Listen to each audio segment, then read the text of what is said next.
Hello, xin chào cả nhà.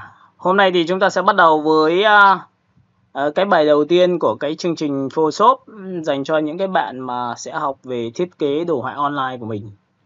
Thì các bạn nhớ một điều rằng là trong cái vấn đề khi mình thiết kế thì chúng ta hay gặp một cái vấn đề. Đó là chúng ta có thể đi nhanh quá. Chúng ta có thể làm một số cái mà chúng ta vẫn chưa hiểu. Thì hôm nay mình sẽ giải đáp cho toàn bộ tất cả những tiêu chí đấy, bởi vì là chúng ta sẽ online bằng cách là các bạn làm theo hệ thống video và cũng giống như học theo cái hệ thống của mình.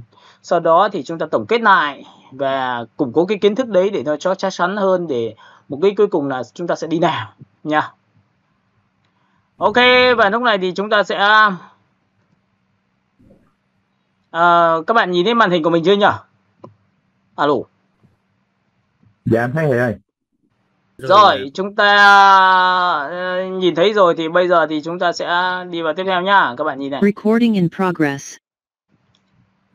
Việc đầu tiên là các bạn sẽ phải khi vào Photoshop thì có thể là có những cái giao diện thế này, giao diện thế kia. Được không ạ? Nhưng cái quan trọng nhất là mình sẽ phải làm sao ạ?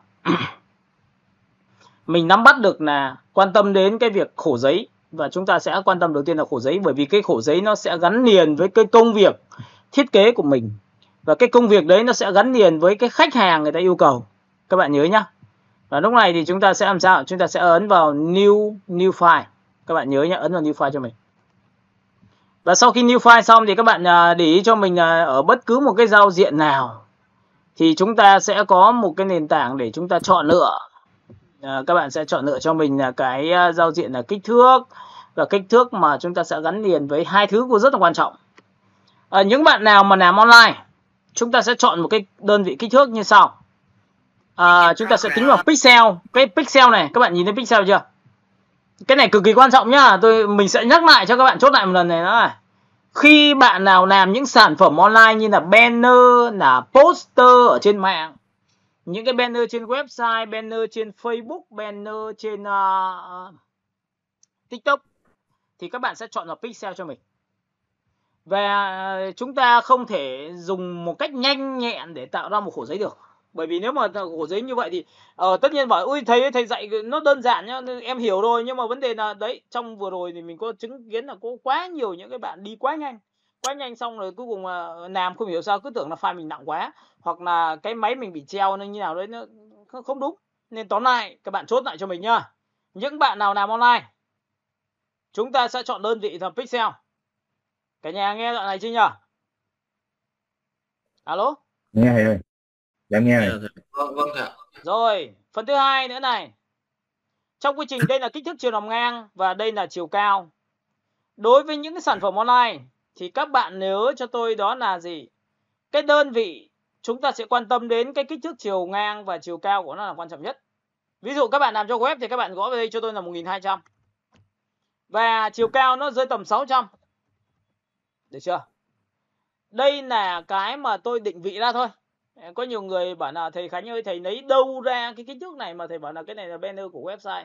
Thì các bạn lưu ý cho tôi là trước khi các bạn làm với thiết kế với cho một cái đối tượng người dùng, thiết kế cho một cái khách hàng, thì bạn phải hỏi rằng là ví dụ thiết kế banner website thì phải hỏi là cái ảnh chạy quảng cáo, cái ảnh mà người ta chạy trên cái website đó kích thước bao nhiêu nhá. Mình phải hỏi luôn cái mà người ta đưa yêu cầu cho mình, để rõ ràng mình sẽ làm đúng kích thước họ. Còn đây là mình tự mặc định đưa ra một cái kích thước đó là 1200 x 600. Tại sao có nhiều người bảo là thấy em để khoảng 559 được không? Thì hoặc là chúng ta để 599 được không? Ok, thì cái vấn đề đấy là vấn đề không có cái gì là không được cả. Nhưng cái vấn đề cuối cùng là nó sẽ hợp với, các bạn nhớ nha, nó phải hợp với cái yêu cầu của khách hàng. Tôi sẽ chốt lại cái việc này. Hợp với yêu cầu khách hàng. Kích thước chiều nằm ngang 1200, chiều cao 600.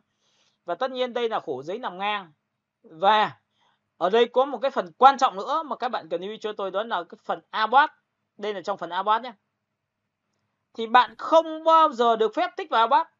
Bởi vì lý do có nhiều bạn là tích vào abort nên là bảo là thầy em muốn cho lên trên xuống dưới một đối tượng nó không làm được, bởi vì là các bạn tích vào abort. Tôi không dạy các bạn cái này.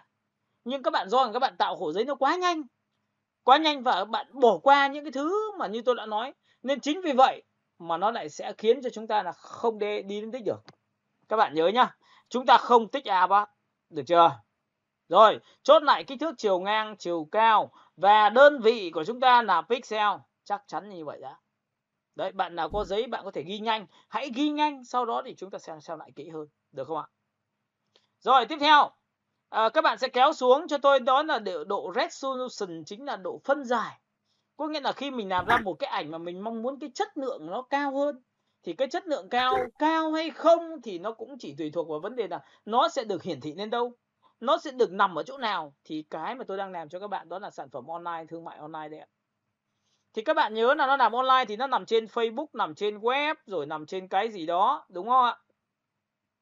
Thì các bạn nhớ cho tôi một điều rằng là nếu nằm trên Facebook hay nằm trên web hay nằm trên cái gì đó thì các bạn sẽ để đơn vị cho tôi đó là 72 đến 150. Nhớ nhá, 72 đến 150. Được không ạ?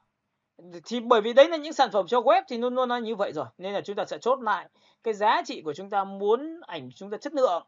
Tất nhiên tại sao tôi không đặt 300? Bởi vì tất cả cái resolution này dành cho những sản phẩm online thì có khuyến cáo là nên chọn từ 72 đến 150.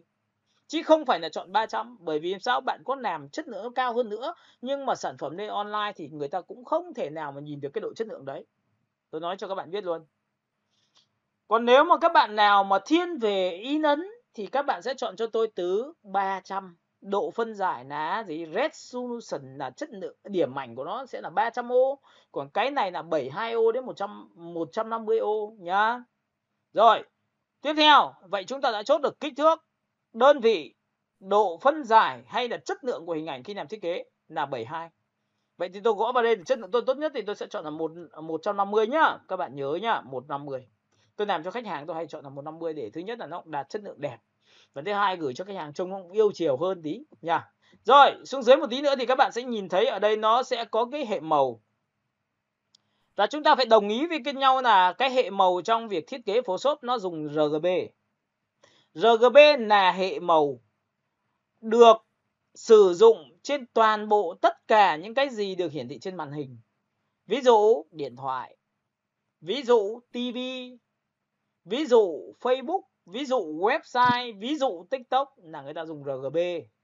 Và tất nhiên là cái RGB thì nó là những cái màu mà như tôi đã nói cho các bạn, nó khác với CMYK.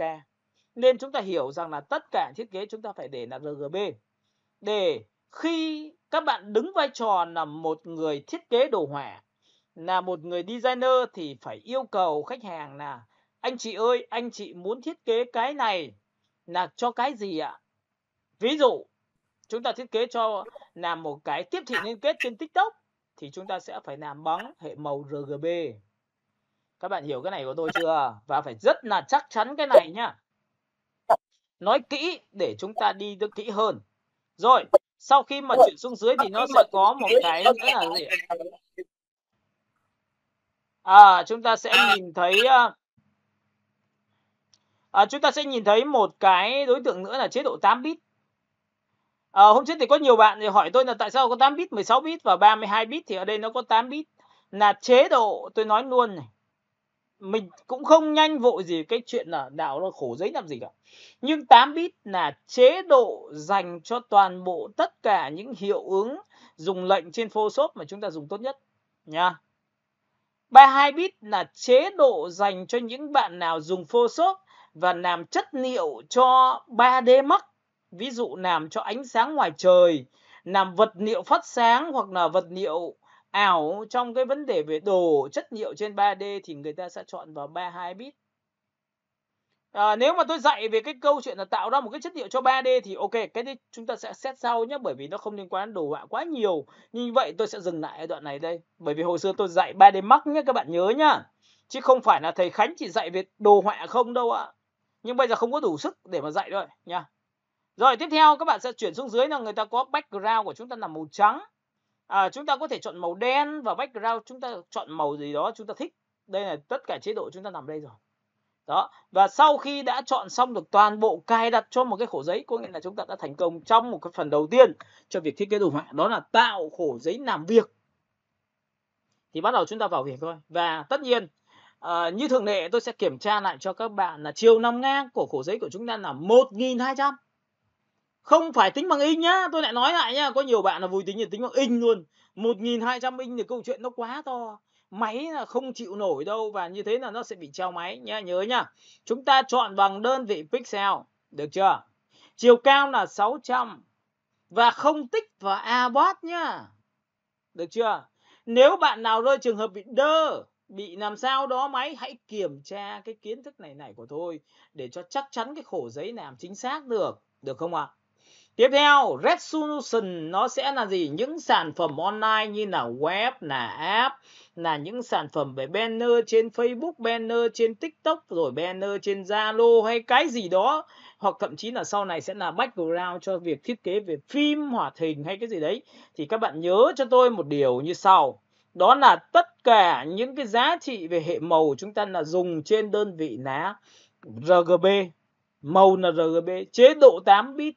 Màu background là màu trắng, và tất nhiên chúng ta đã xong được toàn bộ tất cả tiêu chí đấy. Thì chúng ta sẽ ấn vào biểu tượng làm sao? Ấn vào clip, chính là tạo khổ giấy. Được chưa?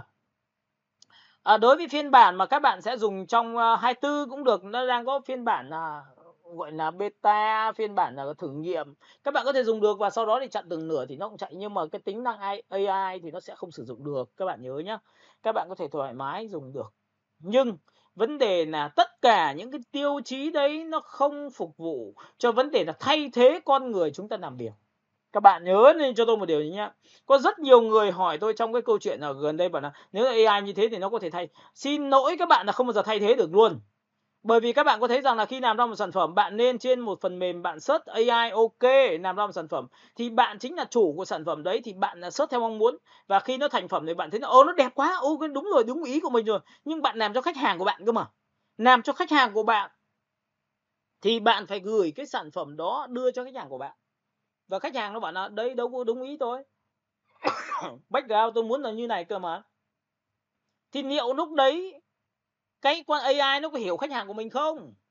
Nên là nó chỉ giúp ích được cho mình là làm cho nó nhanh hơn thôi, nó tốt hơn thôi. Còn bạn yên tâm một điều rằng là chúng ta sẽ phân tầng cái giá trị về thiết kế chúng ta là theo chiều sâu, người đứng trên, người đứng dưới. Bởi vì người đứng trên là sẽ phải liên tục là học hành để chúng ta cập nhật thông tin, và thậm chí là cái dữ liệu của chúng ta tốt hơn, và thậm chí là những cái tư duy về mỹ thuật chúng ta tốt càng ngày càng lớn hơn nha. Nên là các bạn yên tâm một điều như thế để chúng ta khẳng định với nhau như vậy. Tiếp theo, clip này. Thì lúc này các bạn sẽ nhìn thấy là trong cái phiên bản thiết kế của tôi. Đây ạ, phiên bản thiết kế tôi nó như thế này. Được chưa? Và tôi sẽ làm sao? Tôi sẽ đặt xuống dưới này cái tính năng này. Đấy, rồi. Tiếp theo nhé, các bạn sẽ nhìn thấy cho tôi này. Ở đây nó sẽ có một cái định vị cho chúng ta khi mà chúng ta làm. Đây ạ. Trước tiên, đầu tiên là chúng ta sẽ học về cách quản lý. Thì bình thường khi vào một cái giao diện như này, tôi thường hay chọn một cái nền tảng, đó là gì? Chúng ta chọn vào Windows. Những bạn nào liên quan đến việc bị tự nhiên dùng nó không giống giao diện mình, bị mất công cụ hay cái gì đó, thì tóm lại tôi nói chậm đoạn này. Chúng ta muốn lấy lại giao diện, đầu tiên chúng ta chọn vào Windows cho tôi. Thứ hai, chúng ta chọn vào Workspace và chúng ta chọn vào Essential Default. Đó là giá trị mà chúng ta chọn giao diện cơ bản nhá, được chưa? Cả nhà nghe nhìn đến cái đoạn này chưa nhỉ? Alo. Nghe ơi. Rồi, sau khi mà chọn về Essential Default xong thì nó sẽ mang giao diện cơ rồi. Thì bắt đầu chúng ta lấy lại giao diện rồi. Thì bây giờ tiếp theo nó là cái gì? Nó là quản lý cái khổ giấy của chúng ta. Khổ giấy chúng ta là cái gì? Chính là cái ảnh màu trắng ở dưới màn hình chữ nhật của chúng ta đây. Thì các bạn nhớ nhá, cái việc quản lý khổ giấy chúng ta có mấy cái lệnh như sau. Là các bạn để ý trên bàn phím của các bạn có lệnh là Ctrl. Ctrl chính là lệnh là CTRN. CTRN là N cao nhá, các bạn nhớ nhá, ấn chặt vào đấy cho tôi. Và chúng ta ấn vào phím Ctrl. Ctrl chính là CTRN đó. Cộng với Ctrl cộng, ấn dấu cộng trên bàn phím của các bạn. Giữ chặt phím Ctrl và ấn dấu cộng, gọi là phóng to. Còn ấn vào Ctrl trừ, ấn chặt Ctrl và ấn nút dấu trừ trên bàn phím, chính là thu nhỏ nhá. Ctrl cộng, Ctrl trừ, Ctrl cộng, phóng to, Ctrl trừ, thu nhỏ. Và nó có một lệnh nữa là Ctrl số 0 trên bàn phím. Ctrl số 0 trên bàn phím là nghĩa là sao? Đó là trở về định dạng. cái màn hình đầu tiên của thiết kế của chúng ta, đó là nhanh nhất. Ví dụ các bạn thấy không? Full toàn bộ màn hình, Ctrl trừ thu nhỏ lại, đó, Ctrl cộng. Vậy thì trong trường hợp này chúng ta đã học được cái tổ hợp phím, đó là Ctrl cộng là phóng to, Ctrl trừ là thu nhỏ và Ctrl số 0 là trở về định vị full màn hình trên cái giao diện mà mình đã chọn. Các bạn hiểu cái đoạn này chưa ạ? Rồi. Tiếp theo, sau khi mà chúng ta phóng to rồi thu nhỏ thì trong quy trình đấy thì chúng ta nhiều lúc phóng to như này. Thì chúng ta thường xuyên sử dụng một cái lệnh cực kỳ quan trọng của chúng ta, đó là phím cách trên bàn phím. Các bạn nhìn thấy cái phím dài nhất trên bàn phím laptop rồi máy PC của các bạn, ấn chặt vào phím cách đấy cho tôi. Thì ngay lập tức nó sẽ xuất hiện cho các bạn một giá trị nhé, xuất hiện giá trị đó là bàn tay. Và sau khi xuất hiện giá trị bàn tay xong thì các bạn có thể cầm cái bàn tay đẩy đối tượng sang phải, sang trái, nhìn thấy chưa? Lên trên, được chưa? Và xuống dưới, được chưa? Chúng ta thu nhỏ lại để chúng ta nhìn cho dễ hơn nhé. Nào, bàn tay này, kéo này, sang phải, sang trái, lên trên, xuống dưới. Đây là những cái tổ hợp phím mà các bạn sẽ thường xuyên sử dụng trong chương trình Photoshop của các bạn. Các bạn lưu ý cho tôi cái việc này. Bởi vì cái lệnh này cực kỳ quan trọng nhá. Ctrl cộng, Ctrl trừ. Ctrl cộng là phóng to, Ctrl trừ là thu nhỏ, Ctrl số 0 là trở về định vị full mà tràn đầy màn hình của các bạn. Và chúng ta có lệnh là cách, ấn chặt phím cách trên bàn phím chính là bàn tay để dịch chuyển cái khổ giấy của chúng ta sang phải, sang trái, lên trên, xuống dưới, làm sao nó phù hợp với cái công việc của các bạn đang học, đang làm thiết kế. Đầu tiên tôi làm được điều đấy đã, được chưa? Phải chắc chắn đã, xây móng phải chắc, phải sâu thì sau này chúng ta tiến xa mới nhanh được. Được chưa?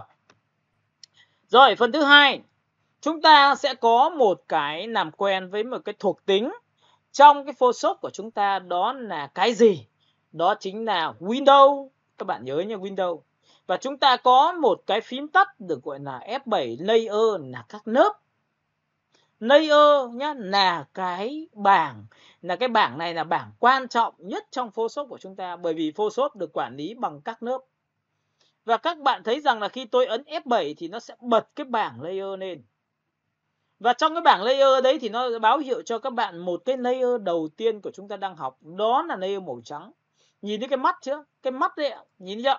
Và ở đây nó có biểu tượng một cái khóa, có nghĩa là đang khóa cái background. Và các bạn sẽ thấy rằng là khi làm về thiết kế thì cái layer đầu tiên chính là background. Rồi có nhiều người bảo thế nhưng mà cái layer đầu tiên em không phải là background, nó là tên một khác. Không quan tâm. Quan tâm nhất là cái background của chúng ta là chính là cái lớp cuối cùng, là cái lớp để đẩy toàn bộ tất cả các sản phẩm, hình thù, chữ của các bạn trên cái nền đó. Được chưa? Thì các bạn lưu ý cho tôi là trong cái việc này khi mà mình làm thiết kế thì mình phải để ý cái background là lớp đầu tiên. Và đã nói về layer thì các bạn sẽ nhìn thấy là Windows F7 là bật và F7 cũng là tắt, nên là tôi sẽ dùng phím tắt cho các bạn nhìn nhá. Nào các bạn nhìn vào đây. Lúc này nhóm của chúng ta đã có 30 người rồi. Đấy. Rồi có một số bạn là còn vào muộn, hy vọng rằng các bạn sau thì sẽ vào sớm hơn, vào đúng bài hơn để thứ nhất là tránh trường hợp mà chúng ta bị gián đoạn, được không ạ? Tôi sẽ cố gắng hết sức nói thật kỹ đến mức độ là không có thể nào có bài giảng nào kỹ hơn bài giảng của tôi đâu ạ. Nào các bạn nhìn vào đây. Tôi ấn vào F7 nhá, F7 trên bàn phím của các bạn. Đây ạ. Thì các bạn sẽ thấy là tắt layer và ấn vào F7 chính là bật layer. F7 là tắt và bật layer của chúng ta.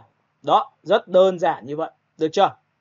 Phần thứ hai, trong cái nguyên tắc của cái layer của chúng ta, bây giờ chúng ta sẽ học một cái thứ cực kỳ hay, đó là trước khi vào thiết kế, chúng ta sẽ phải làm là mở khóa của bảng layer của chúng ta đi. Mở khóa nghĩa là sao ạ? Thì các bạn nhớ vào đây, ở đây nó sẽ có biểu tượng cái mắt, thì tôi chưa giải thích vội. Cái biểu tượng ảnh thu nhỏ này, cái khung nhỏ nhỏ này, được chưa? Cái thứ ba của chúng ta là cái tên là background này, và cái cuối cùng chính là cái khóa này, các bạn nhìn thấy chưa? Thì các bạn muốn mở khóa của một cái layer đầu tiên mà mình thiết kế thì mình sẽ tích đúp vào cái khóa đó. Và tích đúp thì bằng cách nào? Tích đúp là tích 2 lần. Thế là ngay lập tức nó mở khóa rồi. Được chưa? Và chúng ta có layer đầu tiên. Rồi, sau khi đó thì tôi đã tổng kết lại cho các bạn. Tôi đã dạy bạn phóng to, thu nhỏ. Chúng ta dạy được về cách trở về định dạng màn hình ban đầu. Chúng ta học về cái cách gọi là lấy lại giao diện của cái chương trình Photoshop. Chúng ta học làm thế nào để mở khóa cái background đầu tiên để làm về thiết kế, đúng không ạ? Bây giờ tôi sẽ dạy cho các bạn về cách đổ màu nhá. Đổ màu cho background, đổ màu cho một đối tượng, đổ màu cho bất cứ một cái thứ nào đó thì các bạn lưu ý cho tôi. Các bạn ghi là cách đổ màu cho đối tượng. Để muốn đổ màu cho đối tượng của chúng ta, và trường hợp đầu tiên chính là đổ màu background đầu tiên của thiết kế. Website, thiết kế banner website. Thì các bạn sẽ dùng một cái tổ phím như sau. Các bạn sẽ nhìn thấy chữ ALT. ALT trên bàn phím, giữ chặt vào cho tôi.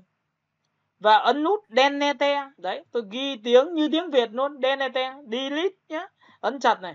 Thì trong trường hợp này tôi đang có hai màu. Đầu tiên tôi sẽ chọn cho nó một cái màu xanh nhá. Các bạn nhìn này. Để muốn chọn được màu rất là đơn giản là bạn sẽ nhìn thấy màu phía trên là màu phía dưới, màu trên là màu đen, màu dưới là màu vàng. Nhìn cái thanh bên tay trái chưa? Được chưa? Chúng ta tích vào đây, chúng ta sẽ chọn một cái màu xanh. Tôi thích màu xanh các bạn ạ. Và lúc này tôi cũng nói luôn cho các bạn biết đây là hai màu đối nghịch, xanh và vàng là hai màu đối nghịch. Vậy trong thiết kế của chúng ta có thể dùng được nó không ạ? Ví dụ background màu xanh thì chữ có thể là màu vàng, và background màu vàng thì chữ màu xanh, được không ạ? Thậm chí là sau này blend màu người ta cũng dùng những cái tiêu chí như vậy. Nên các bạn để ý cho tôi cái việc là cặp đôi tương phản về màu sắc nó sẽ giúp ích cho các bạn là gì? Nói được nội dung, tạo ra giá trị tương phản, thì đây là một giá trị tương phản về màu sắc. Nha. Ok, thì lúc này chúng ta dùng phím Alt Delete, Alt Delete hay là Delete thì các bạn sẽ nhìn thấy tôi đổ được màu xanh là đổ phía trên. Và người ta có một cái đổ màu, cái ô màu phía dưới, đây là đổ màu phía trên là màu xanh, là Alt Delete. Bây giờ tôi muốn đổ màu vàng thì tôi chọn vào Ctrl, giữ chặt Ctrl tay trái giữ chặt và ấn nút Delete trên bàn phím của các bạn là đổ màu phía dưới, là thực hiện cái lệnh là đổ màu phía dưới. Ctrl Delete, Ctrl Delete, Alt Delete là đổ màu phía trên, Ctrl Delete là đổ màu phía dưới. Đó, thì tôi đã dạy cho các bạn về cách lệnh đổ màu rồi. Và nhớ một điều rằng trong một số trường hợp một số bạn dùng máy mác thì người ta dùng cái lệnh command nhá.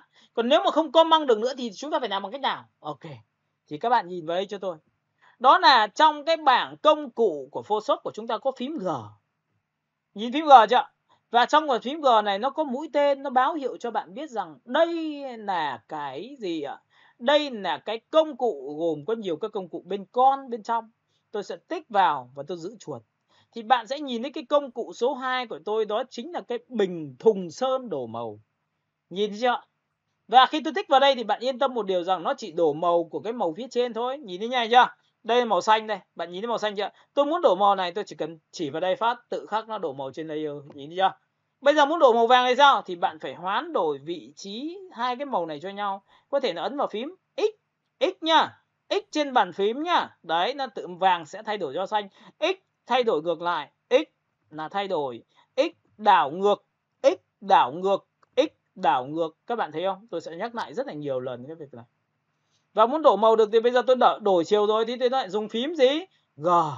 Tôi lại dùng phím G, tôi lại đổ màu vào đây, rất dễ dàng, được chưa? Thế là chúng ta đã học về cách đổ màu rồi.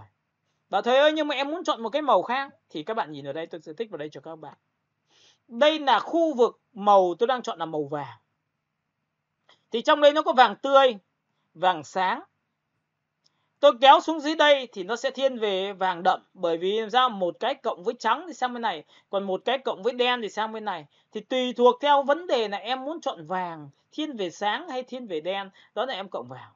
Ví dụ em xuống đây thì câu chuyện này là vàng đã cộng với đen thì nó trở thành nâu rồi, cộng với trắng thì nó trở thành vàng sáng như này rồi. Đấy là tùy thuộc vào tính chất của chúng ta, và chúng ta phải đo bằng sắc độ này, được chưa? Rồi tiếp tục, bây giờ tôi kéo vị trí này lên xanh lá cây thì nó lại có các tông màu là xanh lá cây đậm, nhạt, nhạt hơn nữa, nhạt, được chưa? Rồi tiếp theo chuyển đến cái đây, có nghĩa là bạn muốn cái màu mình ở khu vực nào. Thì việc đầu tiên của chúng ta khi chọn màu là chúng ta phải kéo cái thanh này đến vị trí cái màu mà chúng ta quy định. Rồi bắt đầu mới dùng cái con chuột này chỉ vào đó thích màu gì. Hạn chế là sử dụng những cái màu nó phát quang, nó rợ màu như này thì không nên. Bởi vì nó sẽ khiến cho mắt của chúng ta rất là chói. Nên chính vậy chúng ta sẽ không có một giá trị tốt được. Được chưa? Rồi, qua những cái bài này chúng ta sẽ phải nhớ là vậy thì thế nào gọi là màu đẹp? Thì tôi khuyên các bạn hãy về nhà tìm tất cả những cái sản phẩm banner của những anh chị đã đi trước khóa của chúng ta, là những người ra đời làm về nghề này 5-10 năm, họ làm thiết kế banner, poster, standee, tờ rơi, tờ gấp, menu, catalog. Chúng ta download hết về một kho và phân rõ ra là từng folder là cái gì cho tôi. Sau đó việc còn của các bạn là chỉ việc làm sao chỉ được cái màu, copy được cái màu của họ là tuyệt vời rồi. Họ cũng làm màu xanh, nhưng tại sao màu xanh của họ đẹp hơn màu xanh của mình? Bởi vì người ta là người có kinh nghiệm. Và học thì phải học với người có kinh nghiệm, chứ chả bao giờ mà tự nhiên lại đi học theo cái gọi là khả năng bên trong của chúng ta cả. Nhá, tôi nói thật cho các bạn biết là khi mà làm cái này thì nó mới tốt được. Mà đi nó sẽ cực kỳ chắc chắn, bởi vì những cái này là tôi đã trải nghiệm 20 năm rồi.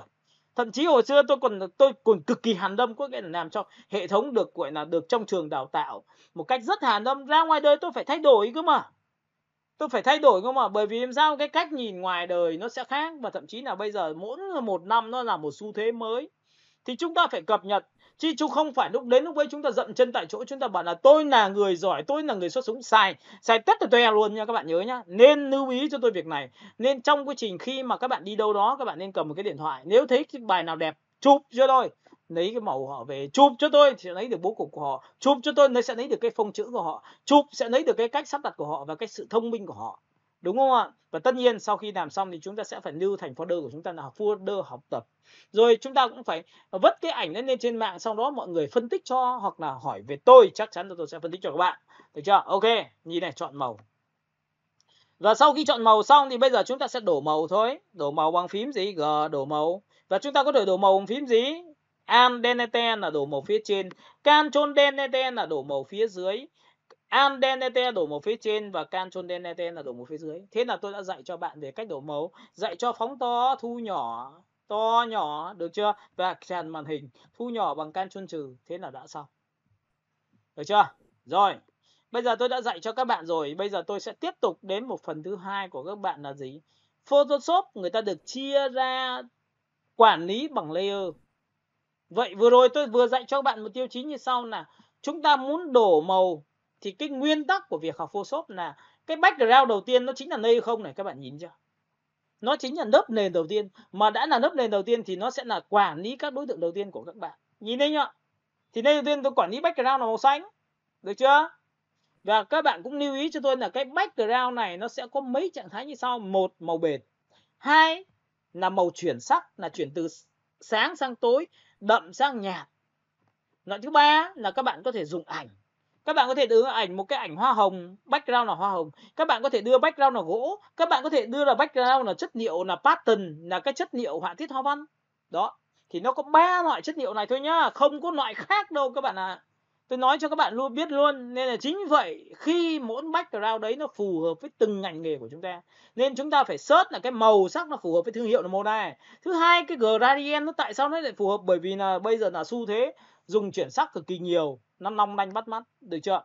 Và tiếp theo nữa là chúng ta phải dùng bằng ảnh, bởi vì cái ảnh nó sẽ nhanh, nó sẽ đi đến cái đích được hơn cho các bạn. Ví dụ làm thiết kế cho con gái, background hoa hồng trông nó sẽ rất gần gũi với các chị em, được chưa? Ok, vậy thì tôi đã nói cho các bạn về cái layer. Vậy nguyên tắc nhá, bây giờ chúng ta sẽ ghi là nguyên tắc của cái việc quản lý layer là cứ có một layer mới thì sẽ có một đối tượng mới nằm trên nó, được chưa? Cứ có một layer mới. Vậy thì tôi sẽ dạy cho bạn bằng cách là tiếp theo một cái lệnh, đó là tạo ra một layer mới. Để có một layer mới thì chúng ta làm bằng cách nào? Thì trên cái bảng Photoshop của các bạn đây, các bạn sẽ nhìn thấy rằng là tôi sẽ kéo cái này lên một tí. Được chưa? Tôi sẽ kéo cái này lên tí để cho nó ngắn lại, để cho mọi người nhìn dễ hơn, được chưa? Thì trong cái vấn đề này thì chúng ta sẽ bằng cách là tạo ra layer mới để là nhằm mục đích gì? Để tôi tạo ra một đối tượng mới. Một đối tượng mới sẽ nằm trên một layer mới, thì cái này đang có một layer thôi. Nhìn thấy chưa? Layer của chúng ta đang là layer 0, là background màu xanh. Tôi sẽ chọn vào biểu tượng dấu cộng. Create a new layer là chính là tạo ra một layer mới. Và khi tôi tích vào đây một cái là ngay lập tức nó sẽ có một cái layer 1. Và layer 1 bạn có thấy nằm trên layer 0 không? Và theo nguyên tắc thì các bạn nhớ một điều rằng là cứ có một layer mới sẽ có một đối tượng mới nằm trên nó. Mà tôi chưa có học cái gì ngoài cái lệnh đó là đổ màu cho background cả.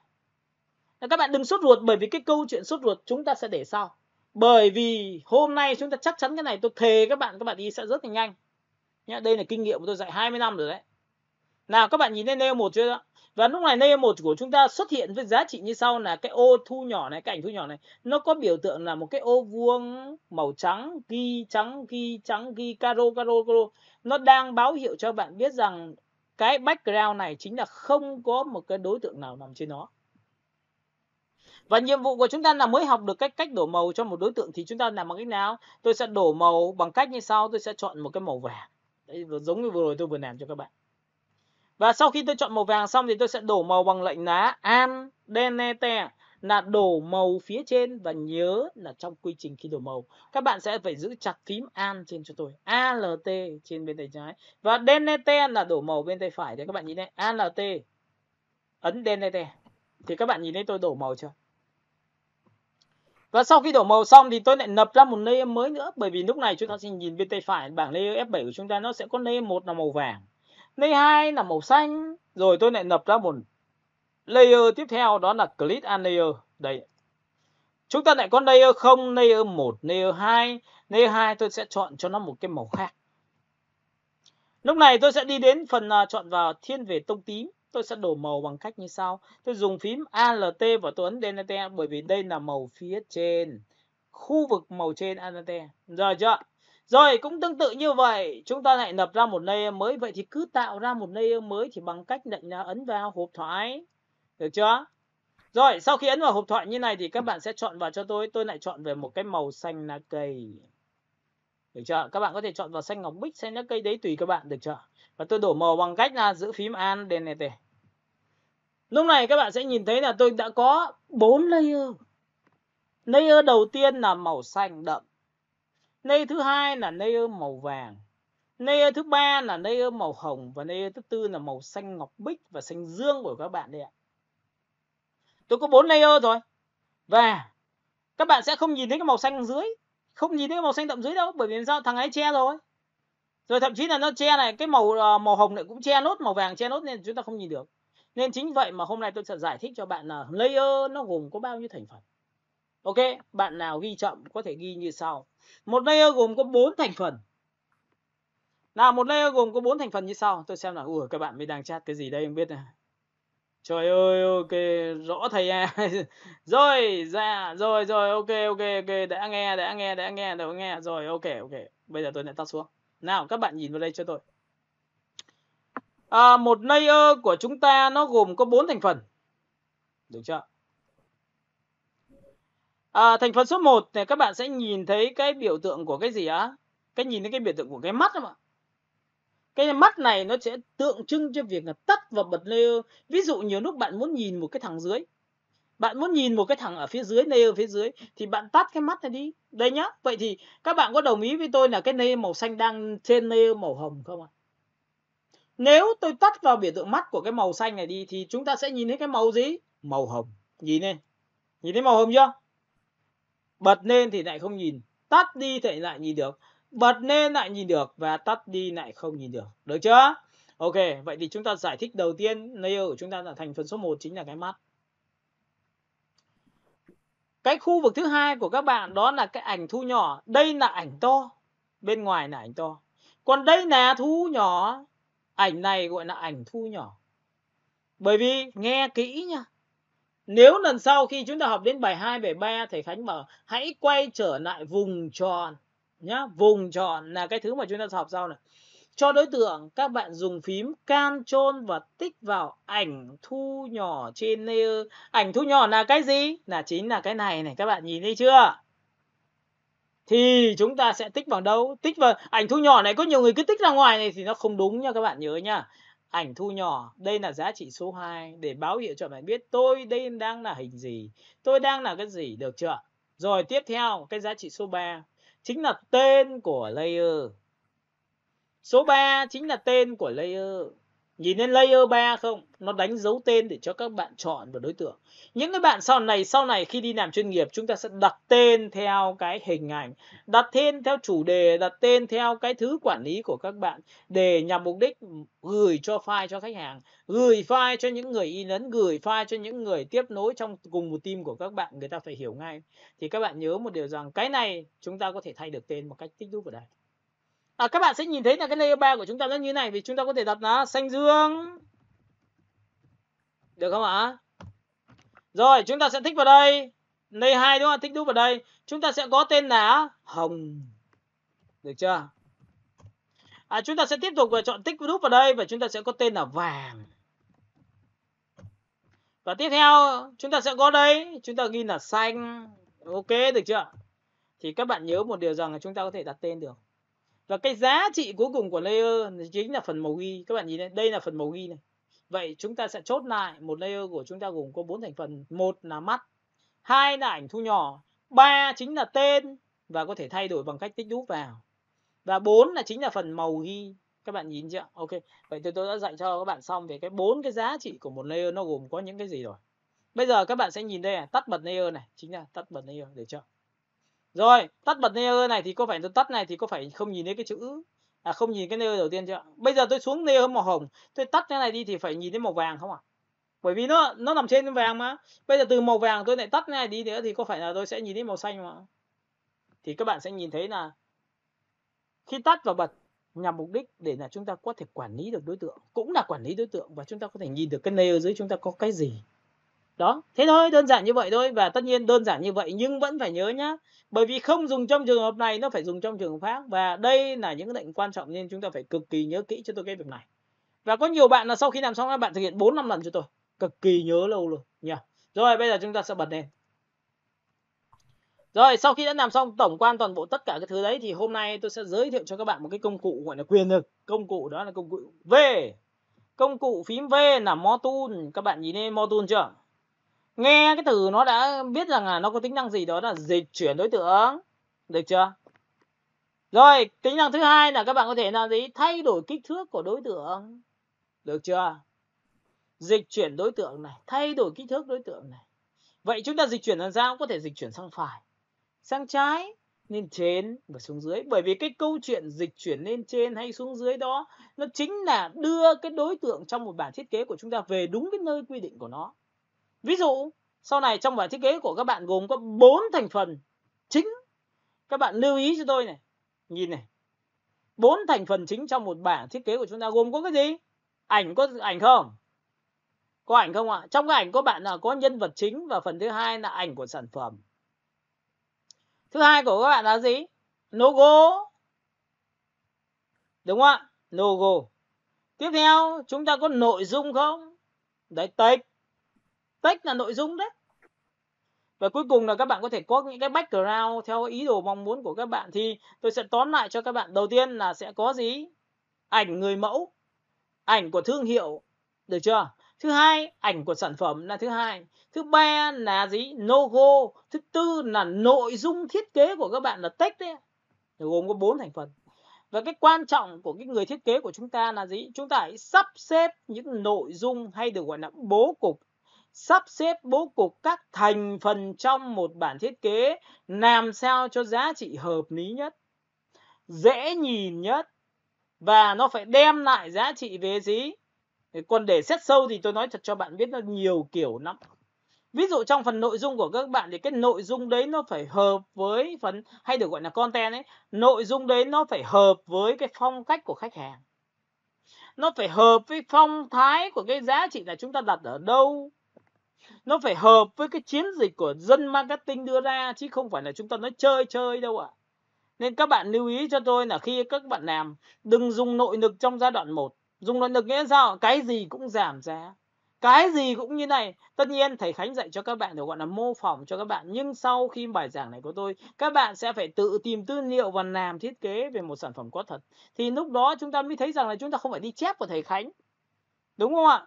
Chúng ta mới rút ra kinh nghiệm. Đúng nhá? Tôi gợi mở cho các bạn nào có sẵn cái đấy. Thì các bạn sẽ phải tự sáng tạo thêm nhiều cách khác. Nhưng sáng tạo bằng cái gì thì cũng phải có mang giá trị là nó sẽ tiếp cận được với khách hàng bằng cách nào, nó đã tương phản tốt chưa, màu đã đẹp chưa, đã có tính kéo màu đấy chưa, đã có to nhỏ chưa, đã có sắc độ chưa. Tất nhiên phải làm được điều đấy, đúng không ạ? Vậy thì hôm nay tôi đang nói cho các bạn một cái nguyên tắc. Vậy thì phím V nó có tính năng dịch chuyển đây ạ. Nhìn nhé. Vậy trong trường hợp này các bạn sẽ nhìn bên tay phải của tôi, nó có bảng layer, tôi sẽ tích vào màu xanh. Các bạn nhìn tôi tích màu xanh nha, tôi đi rất chậm cho các bạn nhìn. Tôi muốn dịch chuyển cái màu xanh sang thì tôi chọn phím V, tôi chỉ việc kéo phát là tự khắc nó sẽ kéo sang bên tay phải. Nhìn kéo sang tay phải nhá, có người bảo thế em kéo sang trái được không? Đấy, kéo trái. Có bạn này kéo lên trên được không? Kéo xuống dưới đấy. Đấy gọi là dịch chuyển đối tượng, đây phím V có tính năng đấy. Nhưng bạn nhớ một điều là bạn phải chọn đúng layer. Được chưa? Có nhiều bạn là bảo là em chọn đúng layer rồi thì có thể em cầm chỗ này em ra em phải kéo nhìn thấy nó vẫn dịch chuyển như bình thường, bởi vì tôi đang chọn vào layer màu xanh dương. Nhớ nhá, layer cực kỳ quan trọng. Rồi tiếp theo phần thứ hai của các bạn là màu hồng. Tôi muốn chọn màu hồng thì tôi lại chọn vào layer màu hồng. Bởi vì làm sao? Cái nguyên tắc của Photoshop nhá, bất di bất dịch. Bạn muốn quản lý tôi thì bạn phải chọn đúng layer của tôi. Có nhiều người sau này còn không đặt layer, tên layer mà trình độ còn chưa rõ, chưa tốt thì tôi nói thật cho bạn biết quản lý làm sao được. Chọn vào cứ bảo nó tại sao nó thế này, tại sao thế kia. Đây tôi rút ra kinh nghiệm cho các bạn nhìn này. Muốn chọn vào em thì anh phải chọn đúng layer của em, chứ đừng có chọn vào thằng khác là anh không chọn được em đâu. Thì các bạn nhớ đây cho tôi một tí là tôi chọn vào đúng layer và tôi dịch chuyển. Thấy chưa? Dịch chuyển chuẩn chưa? Cực kỳ chuẩn xác. Rồi tiếp theo tôi lại muốn dịch chuyển thành màu vàng thì cái mục tiêu của tôi, bước 1 chọn vào đúng layer. Bước 2 cầm đối tượng kéo xuống. Và cuối cùng là tôi đã chọn được điều đó rồi đấy. Bạn thấy không? Tôi chọn đúng layer. Được chưa? Và cái việc chọn layer đúng đấy nó bằng cách nào? Nó bằng cách nào? Thì tôi sẽ nói cho các bạn về cái cách mà chọn đúng layer dành cho những người mới học. Các bạn có thể ghi. Ok, bạn nào có thể ghi thì ghi luôn. Để muốn chọn layer theo đúng layer mình mong muốn thì các bạn sẽ chọn bằng cách như sau. Bước 1, các bạn sẽ nhìn thấy là tôi đang ở công cụ V và tôi đang ở layer màu vàng. Nhìn nhá, V và layer màu vàng. Rõ ràng nhá, cực kỳ rõ ràng luôn, cực kỳ sắc nét luôn, cực kỳ chậm luôn và cực kỳ kỹ luôn nhá, các bạn nhớ nhá. Rồi, thì trên cái bảng thuộc tính ngang phía trên của công cụ phím V của bạn nó có chữ là Auto Select. Auto Select là giá trị chọn tự động. Khi bạn tích chuột hay bạn chọn chuột vào khu vực của cái ảnh đó, khu vực của đối tượng đó, khu vực của cái ảnh và đối tượng đó trong cái phần ảnh to, chính là khung hình bên ngoài này, nhìn chưa? Thì các bạn nhìn vào đây cho tôi đang ở màu vàng đúng không ạ? Bây giờ tôi muốn chọn lên màu xanh dương ở phía trên nhá, thì bây giờ tôi không tích vào đây nữa, tôi không tích layer nữa mà tôi sẽ ấn vào Auto Select, được chưa? Sau khi ấn vào Auto Select xong thì các bạn sẽ làm gì? Bây giờ nó kích hoạt cái tính năng tự động rồi. Thì các bạn có thấy là cái khu vực màu xanh dương này chính là khu vực nào ạ? Bởi vì nó chỉ có trên đây thôi. Thì bạn chỉ cần chuột một phát vào đây, tích chuột trái một phát vào đúng vị trí của nó là tự khắc nó nhảy lên. Bạn nhìn lên nhảy lên chưa? Rồi, bây giờ bạn muốn chọn màu hồng thì tích vào đây, khu vực màu hồng. Chọn vào khu vực màu vàng, tích vào đây, màu vàng, tích vào màu xanh, tích vào đây, tự nó nhảy mà mình không cần phải chọn. Bởi vì sau này khi làm thiết kế các bạn có thấy là có nhiều đối tượng không? Cực kỳ nhiều đối tượng, layer khủng khiếp luôn. 10, 5, 20 cái, 30 cái đến hàng trăm cái, 1000 cái. Thì bây giờ làm thế nào để chúng ta cứ kéo thì chúng ta phải nhớ một điều rằng chúng ta phải biết cách là quản lý đối tượng, biết nó nằm ở chỗ nào, tôi cũng moi được ra. Đấy là vấn đề thực sự là chúng ta nắm chắc như vậy thì mới gọi là Photoshop nhá. Cái bài này nó chưa có gì là kinh khủng cả, bởi vì lý do tại sao ạ? Nếu không có nền tảng chúng ta không đi được. Chứ còn nói thật cho các bạn biết, nói về cái khả năng tư duy về thiết kế thì nó là một bồ, chúng ta nói mãi mà không hết được. Nhưng tôi đã phải mất công, tôi đã phải hợp thức hóa, tôi đã Việt hóa ra giống như thế để cho các bạn biết rằng là học nó phải như thế nào một cái đúng nghĩa nha. Rồi tiếp theo này các bạn nhìn vào đây. Vậy thì các bạn có đồng ý với tôi là gì? Khi chúng ta kích hoạt cái tính năng Auto Select lên thì tích vào đối tượng ảnh khu vực đó, tích vào đây, nhìn chưa? Tích vào đây, tích vào đây và tích vào đây. Và tất nhiên khi tích vào đây thì chúng ta sẽ dịch chuyển được. Tích vào đây, dịch chuyển được. Tích vào đây, dịch chuyển được. Được chưa? Các bạn hiểu cái này chưa? Và Auto Select có tính năng là chọn tự động. Ok, và tất nhiên sau khi hiểu về cái bản chất rồi thì bạn muốn chọn layer nào thì bạn chỉ việc chọn đúng như tôi mong muốn. Và sau khi tôi kích hoạt xong thì bây giờ tôi lại tắt đi. Đấy, tôi chỉ dành cho mọi người mới học làm bài này thôi, còn về sau này siêu rồi thì ít khi tôi dùng cái đó. Và lúc này chúng ta muốn dùng một cách linh hoạt hơn thì chúng ta sẽ có một cái cách rất hay là cái phím Ctrl trên bàn phím của các bạn nó có tính năng là tắt và bật Auto Select. Các bạn chỉ nhìn thấy cái Auto Select của tôi đây ạ. Nhìn này chưa? Nó có một cái dấu tích này, tôi phải tích vào đây. Nhưng tôi chỉ cần ấn vào Ctrl phát tự khắc nó tích vào. Nhìn thấy chưa? Các bạn sẽ nhìn thấy cái điểm nháy này, nhìn Ctrl, ấn chặt Ctrl bên tay trái. Thì ngay tức nó tích vào. Thì có nghĩa là nếu mà tôi ấn vào Ctrl mà tôi tích vào khu vực của thằng nào trên layer thì tôi chọn nó. Ví dụ tôi đang chọn layer màu vàng nhá. Bạn nhìn nhá. Lúc này tôi đang ấn vào chặt phím Ctrl là có nghĩa là tích hợp Auto Select. Nhưng tôi buông Ctrl ra thì các bạn nhìn này, tự nhiên nó lại mất. Vậy thì Ctrl chính là gì? Chọn Auto Select tạm thời. Và sau đó thì bạn chỉ cần dùng chuột tích vào khu vực của cái đối tượng nào đó thì bạn sẽ chọn nó. Nhìn thấy chọn đây chưa? Chọn xong rồi thì tôi khuyên các bạn lại buông Ctrl ra. Chọn được rồi thì phải di chuyển thôi. Giữ phím Ctrl lại tích vào đây. Lại được màu hồng, giữ phím Ctrl lại tích màu vàng. Được chưa? Lại màu vàng. Và giữ phím Ctrl lại tích vào màu xanh di chuyển. Được chưa? Rồi, đã xong. Đó. Các bạn có thấy rằng là khi mà chúng ta làm về thiết kế chúng ta phải nắm cực kỳ kỹ. Bài này kỹ khủng khiếp này. Rồi, vậy thì tính năng Auto Select chúng ta đã đi qua, và tính năng chọn tự động bằng cách nào thì tôi đã dạy cho bạn hai pháp. Giải pháp thứ nhất là bật Auto Select và thứ hai là bật Auto Select tạm thời. Rồi, tính năng thứ ba này, khi chọn đối tượng người ta sẽ có một tiêu chí nữa là bạn phải chuột phải, nhớ nhá, chuột phải vào khu vực của đối tượng đó. Và bạn sẽ chọn vào layer đó, đầu tiên chính là nó. Cái này nó sẽ đúng trong giai đoạn đầu của các bạn khi học Photoshop, còn sau này thì nó sẽ không đúng nữa. Bởi vì sau này chúng ta còn dùng những tính năng về hòa trộn. Nó sẽ bị che đè các layer lên nhau và nó sẽ che phủ nhau, nên chúng ta không thể dùng cái tính năng đấy được. Nhưng ít nhất trong giai đoạn mà ít layer như này chúng ta có thể dùng được cái giải pháp đấy như sau. Để muốn chọn layer thì việc đầu tiên là bạn sẽ phải chuột phải vào chính khu vực của nó. Lúc này tôi đang ở layer màu xanh dưới cùng, tôi muốn chọn trên này thì tôi phải làm một cái nào chuột phải. Thì các bạn có nhìn thấy layer đầu tiên không? Tại vì tôi đặt tên rồi nên là các bạn sẽ nhìn thấy ngay tức này, ngay đầu tiên thôi. Đấy, thế là tự nhiên xanh dương. Tôi muốn chọn màu tím là chuột phải, chọn màu tím hồng. Đấy, được luôn. Và tiếp theo tôi chuột phải vào màu vàng, được vàng luôn. Và chuột phải chọn màu xanh, được xanh luôn, hiểu chưa? Rồi, vậy thì tính năng đầu tiên thứ hai của chúng ta là cách chọn đối tượng bằng cách chuột phải vào biểu tượng khu vực của layer đó thì chúng ta sẽ chọn được nó. Thế là chúng ta đã học về cái cách chọn. Và tất nhiên sau khi học xong thì chúng ta sẽ có một cái lệnh nữa cho các bạn là cách cho lên trên và xuống dưới đối tượng của chúng ta, dịch chuyển rồi. Nhưng trước khi đi đến cái việc dịch chuyển lên trên xuống dưới đấy thì tôi sẽ nói về tính năng tiếp theo cho các bạn. Đó là tính năng thay đổi kích thước mà vừa rồi tôi vừa nói, tính năng của công cụ phím V. Rồi, cái tính năng thứ hai của công cụ phím V của chúng ta trên thanh thuộc tính nằm ngang, nó có biểu tượng là Show Transform Control. Các bạn sẽ tích vào đây cho tôi thì có nghĩa là nó sẽ ra một cái điểm cánh tay đòn. Và để các bạn có thể thay đổi kích thước bằng cách bạn kéo các thứ. Thì các bạn nhìn vào đây cho tôi nhé. Lúc này tôi đang ở layer màu xanh, tôi đang nói luôn cho các bạn. Lúc này chúng ta chọn vào xanh dương thì chúng ta sẽ làm sao ạ? Chọn đúng xanh dương đây ạ. Được chưa? Chính là layer này đấy ạ. Vậy thì khi tôi ấn vào Show Transform Control thì các bạn sẽ nhìn thấy là ở đây nó sẽ xuất hiện cho các bạn những cái đầu điểm. Nhìn thấy đầu điểm chưa? Ở đây nó sẽ sinh ra 1, 2, 3, 4, 5, 6, 7, 8. 8 đầu điểm chốt tương ứng với giá trị bạn có thể thay đổi kích thước cho nó. Thì đối với phiên bản Photoshop từ 2020 đến 21 đến 22 đến 23 đến 24 thì nó có một cái tính năng là tự to. Nhớ nhá, có tính năng tự to nhỏ đồng dạng, nên là các bạn chỉ cần kéo phát nó tự khắc đồng dạng. Tất nhiên nó nhỏ đi, tất nhiên kéo ở đây nó sẽ nhỏ đi, nhìn cho đồng dạng. Còn các bạn muốn đồng tâm thì các bạn chỉ giữ phím Alt cho tôi thôi. Alt, Shift thì lại không phải là đồng dạng nữa rồi, mà bởi vì luôn luôn đồng dạng, còn Alt là đồng tâm. Các bạn nhớ cho tôi một điều như vậy, được chưa? Trong trường hợp này bạn muốn mà cái đối tượng của chúng ta Show Transform nhé, nhìn đến Show Transform khi ấn vào biểu tượng phím V này, nhìn chưa?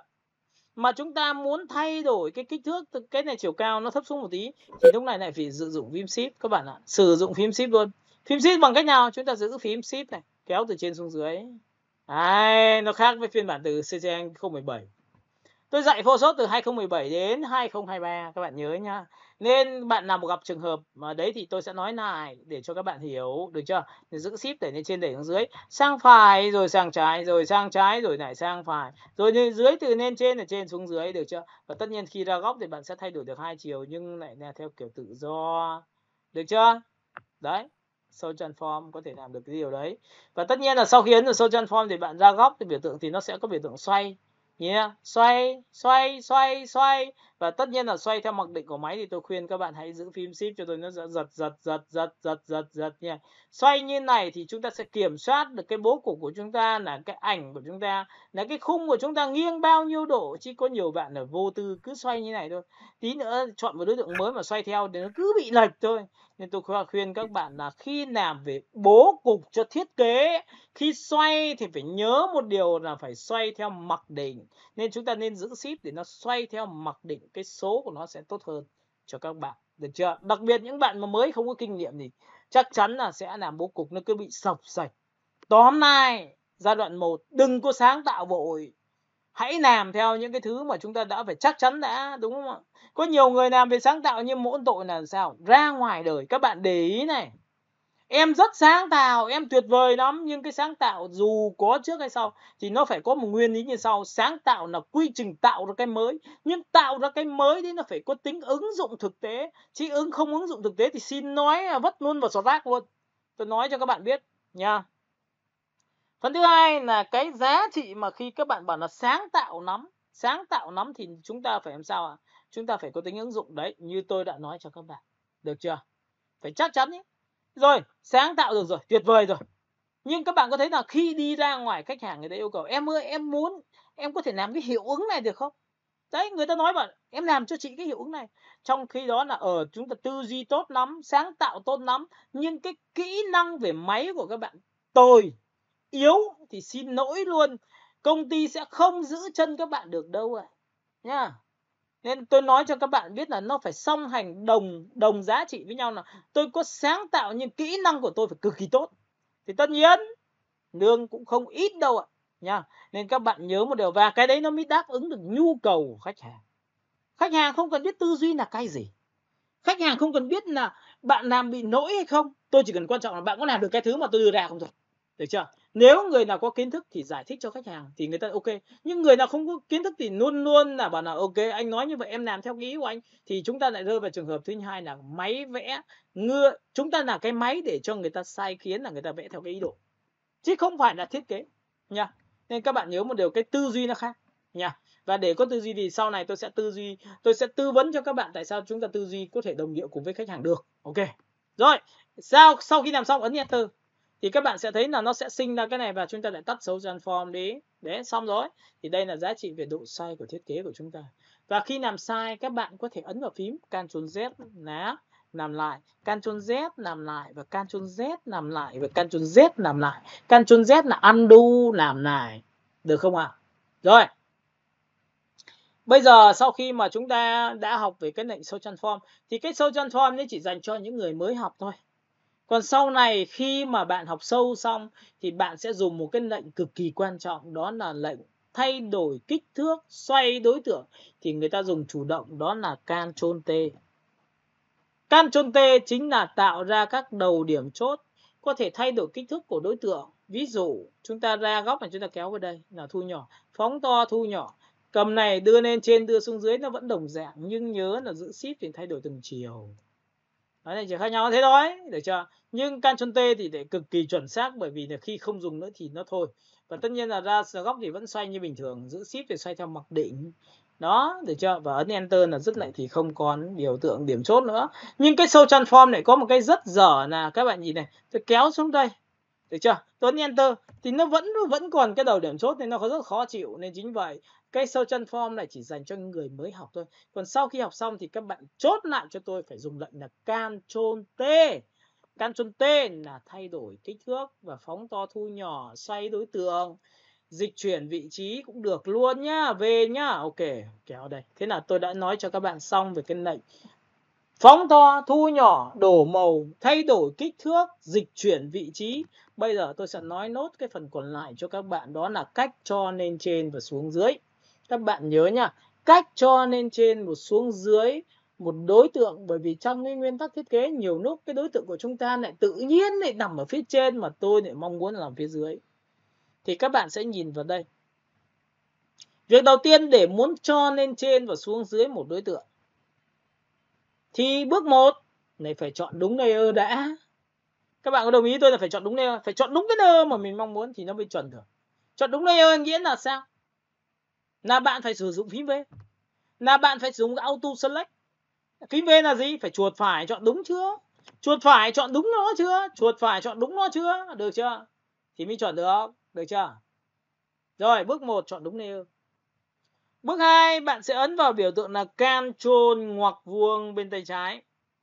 Ngoặc vuông nó là cái gì? Thì xin nói cho các bạn biết là hôm nay tôi sẽ mượn một cái đầu bút để tôi vẽ cho các bạn. Đấy, màu trắng nhé. Để cho ngoặc vuông là gì trên bàn phím này. Ok, tôi sẽ cho cái đầu bút này nhỏ lại. Cái phần này không phải là phần học ngày hôm nay. Được chưa? Tôi sẽ cho nhỏ lại thì tôi có nhiều người tôi ghi một ngoặc vuông không hiểu. Đây ngoặc vuông là như này. Được chưa? Ngoặc vuông bên tay trái đây, còn một đây là ngoặc vuông bên tay phải. Được chưa? Đây tôi sẽ vẽ vào cái khu vực màu xanh cho các bạn nhá. Ok, ngoặc vuông tay trái này, ngoặc vuông bên tay phải này. Đấy, thì đây là hai cái ký hiệu trên bàn phím của các bạn gần chữ P. Đó, tôi ấn vào Ctrl Z làm lại nhá. Về hiểu về con ngoặc vuông rồi thì bắt đầu chúng ta sẽ làm này. Để muốn cho lên trên và xuống dưới một layer thì việc đầu tiên các bạn sẽ phải chọn đúng layer đã mong muốn. Được chưa? Tôi muốn chọn màu xanh. Tôi đang dưới cùng đây. Tôi muốn cho lên một lớp, cho lên một lớp có nghĩa là nó sẽ đè trên lớp màu vàng. Hiểu không? Lên một lớp mà. Thì có một cách như sau là bạn sẽ cầm cái layer đó đẩy lên trên, kéo lên trên này, nhìn này. Cách thủ công là người ta sẽ cầm đối tượng này kéo lên trên. Và chừng nào khi kéo lên trên xuất hiện biểu tượng xanh nhẹ, nhìn thấy cái dấu vạch ngang xanh nhẹ chưa? Có nghĩa là thành công rồi thì bạn buông tay cho tôi. Nhìn chưa? Lên trên, che luôn đông màu vàng. Và tất nhiên muốn cho xuống dưới lại cầm đối tượng này kéo xuống dưới. Cũng thành công khi mà chúng ta xuất hiện biểu tượng thanh gạch ngang màu xanh. Thấy chưa? Ok, xong.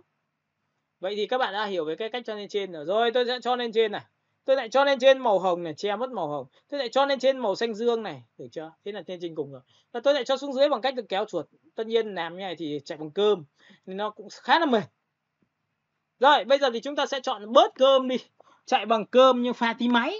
Được không ạ? Thì người ta làm bằng cách nào? Chúng ta ấn vào Ctrl ngoặc vuông bên tay phải. Ngoặc vuông tay phải vừa rồi tôi vừa vẽ xong rồi. Nhìn này, ấn chặt Ctrl nhớ, ấn chặt tay trái, ấn chặt. Đừng có nhiều bạn là vui tính lắm. Dạy Ctrl ngoặc vuông tay trái, ấn một phát Ctrl buông tay ra, xong ấn ngoặc vuông tay phải. Lấy đâu mà nó lên. Nhớ nhá, Ctrl giữ chặt cho tôi bên tay trái. Nhìn chưa? Ngoặc vuông bên tay phải lên trên một lớp. Thấy chưa? Lên trên màu vàng đó. Ctrl ngoặc vuông bên tay phải lên trên một lớp. Ctrl ngoặc vuông bên tay phải lên trên tất cả rồi. Được chưa? Nhìn lên trên. Và tất nhiên Ctrl ngoặc vuông bên tay trái lại xuống dưới một layer. Và cứ như thế này tôi gõ 3-4 lần thì tự khắc xuống dưới. Nhưng sau này nó sẽ xuất hiện rất nhiều layer mà tôi lại mong muốn là nó phải một phát lên trên tận cùng cơ. Thì các bạn sẽ không thể dùng giải pháp cho những cái sản phẩm có nhiều layer được.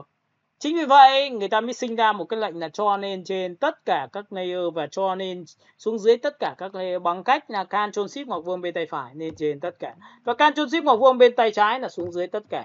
Các bạn lưu ý cho tôi cái việc này. Được không ạ? Rồi, sau khi mà đã làm được cái điều này thì các bạn sẽ thấy là chúng ta ổn rồi. Chúng ta tốt rồi. Được chưa? Được chưa? Ok, và tất nhiên là sau khi đã làm xong tổng quan toàn bộ tất cả những cái đối tượng này thì các bạn đã biết cách là cho lên trên và xuống dưới của layer rồi. Thì các bạn phải lưu ý cho tôi là gì? Chúng ta sẽ phải save file, lưu file. Bởi vì cái công việc của một ngày nó chỉ có thế thôi. Chúng ta có biết cách lưu lại để ngày mai chúng ta làm tiếp không? Thì người ta sẽ có cách lưu như sau là các bạn sẽ chọn vào file và chúng ta chọn vào Ctrl S. Ctrl S chính là lưu lại cái file của các bạn đang làm dở dang để ngày mai có thể làm tiếp. Chúng ta lưu lại cái file này để làm sao? Để chúng ta có thể gửi cho các đồng nghiệp trong team của chúng ta để làm tiếp. Chúng ta gửi cái file này cho người khác, người ta có thể chỉnh sửa được thì bạn save as cho tôi. Trong phần save as nhé, nhìn này, chọn vào file làm lại này. Chúng ta chọn vào save as này. Thì trong cái phần save as nó sẽ ra một cái bảng folder cho các bạn lựa chọn. Và tất nhiên tôi sẽ chọn cho nó một cái gọi là BT, đặt tên là BT bài tập 1 Photoshop, được chưa? Rồi, sau khi có Photoshop xong thì các bạn sẽ nhìn thấy Photoshop cái đuôi của nó, đuôi gốc nhé, chính quy. Tôi gọi là chính quy thì người ta gọi là Photoshop PSD, PDD, PSDT. Được chưa? Rất chuẩn xác. Và tiếp theo một cái giá trị nữa cho các bạn, đó là các bạn sẽ ấn vào biểu tượng là Save Save Copy. Các bạn nhìn thấy chưa? Và khi tôi tích vào đây một cái, hoặc tôi ấn vào Save này, Save Copy là save ra một file mới, còn ấn vào đây là save trực tiếp rồi, thì tôi ấn vào cô OK. Thì các bạn nhìn thấy nó sẽ xuất hiện ra cái này, tôi ấn OK. Thế xong. Thấy chưa? Lưu rồi, thành file gốc rồi. Nhưng cũng là còn một cái cách khác là gì ạ? Chúng ta sẽ lưu thành file ảnh để gửi cho khách hàng xem luôn. Thì các bạn lưu bằng cách nào? Thì các bạn nhìn này, tôi sẽ chọn là file. Tại vì cái này là file mà mình đã save as rồi. Thì cái biểu tượng save as nó sẽ không còn hiện lên nữa. Bởi vì save as rồi. Trừ trường hợp bạn làm thêm một cái nữa thì bạn ấn save as thì nó lại lưu lại từng bước của các bạn thôi. Còn bây giờ thì bạn không còn được quyền ấn save as nữa. Mà buộc là các bạn sẽ phải sinh ra một cái file nháp. File nháp gọi là save bằng Ctrl Shift S. Và cái lệnh này tôi nói lại nhá, là cái lệnh này tôi thường xuyên sinh ra một file khác giống hệt như file cũ và sinh ra một file khác để nhằm mục đích khác. Được chưa? Tôi ấn vào đây là Ctrl Shift S thì nó cũng tương tự như vậy, tên, đuôi, và ở đây nó có Save Copy này, các bạn nhìn thấy chưa? Thì trong trường hợp này bạn ấn vào Save Copy như này thì nó sẽ ra một cái bảng lựa chọn cho các bạn. Đó là gì? Đuôi Photoshop. Nhưng sổ xuống các bạn sẽ nhìn thấy là nó sẽ có đuôi. Và đuôi mà chúng ta làm quen đó là đuôi G. Đuôi G là JPEG. JPEG. Muốn làm ra được thì phải nhìn vào đây này. Tôi làm lại cho các bạn, nhiều bạn cứ mông lung chỗ này quá nên là tôi cứ phải nói lại như cái đoạn này cho nó kỹ hơn. Để cho chúng ta chọn vào Ctrl Shift S, được chưa? Sau khi Ctrl Shift S mà muốn xuất ra file ảnh để cho khách hàng nhìn, để xem và để cho khách hàng có thể lấy về thiết kế thì chắc chắn là sau khi lấy xong đoạn này là các bạn gửi cho khách hàng. Đấy nhá, là xong rồi. Là tất nhiên là tiền phải chui về túi rồi nhá. Chứ lại gửi cho cái file này cho khách hàng mà tiền chưa về túi thì xin nói các bạn là khả năng mất đấy. Nha, các bạn lưu ý cho tôi cái việc này, chúng ta ấn vào Save Copy. Và sau khi Save Copy xong thì bạn sẽ sổ cái phần này. Đây là thuộc tính là Save as Style này. Các bạn sẽ sổ xuống cho tôi là có dạng đuôi. Đuôi của chúng ta là đuôi gì? Là G. G là JPEG, là đuôi ảnh. Và sau khi xếp cái này xong thì các bạn sẽ chọn cho tôi một cái biểu tượng là JPEG và chúng ta xếp lại, xếp đây, nhìn chưa? Và sau khi xếp lại thì nó sẽ ra một cái bảng này cho các bạn thấy có option. Option của chúng ta quantity chúng ta đang là 12 là cao nhất, các bạn nhớ nhá, maximum rồi. Và kéo thế này thì nó chỉ có 0 thôi thì cái chất lượng ảnh nó cực kỳ tồi. Thì cái này tôi không bao giờ để 0 mà tôi sẽ để 100%. Và các bạn nhớ một điều rằng là để muốn đưa cho khách hàng mà tôi chỉ để cho nhìn thôi thì tôi có thể kéo xuống dưới để chất lượng nó kém thôi. Không in được, không dùng được. Bao giờ thanh toán, bao giờ chúng ta sẽ lấy được kinh phí thì chúng ta sẽ xuất lên 12. Còn thậm chí là có nhiều bạn cực kỳ là còn kỹ nữa là đóng luôn cái bản quyền vào, số điện thoại vào. Thì tất nhiên là không lấy được rồi còn gì nữa, đúng không ạ? Rồi thì các bạn cứ làm với khách hàng. Làm một nghề làm online không dành cho những người hiền. Làm online thì chúng ta phải có kiến thức. Làm online phải dành cho những cái người mà phải có đủ trình độ. Chứ bây giờ nói chuyện với nhau trên mạng làm sao mà chúng ta tin được khi mà chúng ta còn không biết họ. Đúng không ạ? Ok, thì tôi khuyên các bạn rằng gì, khi ra ngoài làm cái gì cũng phải rất sắc nét. Cái gì cũng phải chuẩn thì chúng ta mới làm được. Và tôi xếp lại. Và sau khi xếp lại thì tôi có một cái ảnh và tôi kiểm tra. Rồi lúc này thì các bạn sẽ nhìn này, tôi ấn vào file, tôi bật cho các bạn nhé. Bật file là gì? Bật file là gì? Tôi sẽ tắt file này đi bằng cách tôi tích vào đây. Nhìn thấy cái biểu tượng gạch chéo chưa? Là có thể tắt file để ngày mai làm. Thì lúc này cái giao diện của chúng ta nó như thế này. Và nhiệm vụ của chúng ta bây giờ làm thế nào để chúng ta lấy đến thì các bạn sẽ nhìn này. Tôi ấn vào Open. Cái vừa rồi tôi để desktop thì tôi kéo xuống, tôi sẽ kéo xuống. Tôi có tên là B nên là tôi ấn vào, tôi tích vào một cái file nào đó và tôi ấn B thì ngay tức nó sẽ chạy đến cái nơi nha. Các bạn nhìn nha, nó sẽ chạy đến cái nơi để bài tập 1 đấy. Nhìn chưa? Bài tập 1 copy đấy, đây là file ảnh. Còn đây là file Photoshop. File Photoshop này nó khác gì so với ảnh thì tôi sẽ bật cho bạn xem nhé, tích vào đây. Tôi ấn vào biểu tượng làm sao? Open. Thì cái file gốc nó sẽ còn nguyên định dạng các layer cho các bạn từ màu xanh, màu vàng, màu hồng, màu xanh dương. Đây ạ, màu hồng, màu xanh. Tiếp theo màu vàng, được chưa? Còn là nguyên layer để chúng ta làm tiếp. Còn cái file ảnh nó khác nhau chỗ gì tôi lại chọn là file. Vậy thì mở file chính là ấn vào Ctrl O. Mở file nó có hai trường hợp là một là mở file ảnh, hai là mở cái file gốc Photoshop để chúng ta làm tiếp. Rồi, sau khi chọn xong này thì tôi lại kéo xuống, tôi lại ghi là bài tập. Và tất nhiên là xong bài tập này tôi có bài tập copy, đây là file ảnh, tôi ấn vào đây Open. Thì các bạn nhìn thấy hai file nó sẽ rất là giống nhau, nhìn đây, file 1, file 2. giống nhau, nhưng file bên này nó là JPG và nó không có layer, và toàn bộ các layer này gộp thành một, nó là cái ảnh. Các bạn nhớ nhé. Và sau cái này chính là cái file mà các bạn gửi cho khách hàng, được chưa? Rồi, vậy thì cái phần đầu chúng ta học về cách mở file, new file chúng ta đã qua rồi đấy ạ. Rồi, bây giờ tôi sẽ cố gắng nói luôn cho các bạn một nèo để làm sao mà chúng ta sẽ hiểu về bản chất của cái việc thiết kế của chúng ta ngày hôm nay như thế nào, được chưa? Rồi, bây giờ thì chúng ta sẽ tắt toàn bộ đi. Được chưa?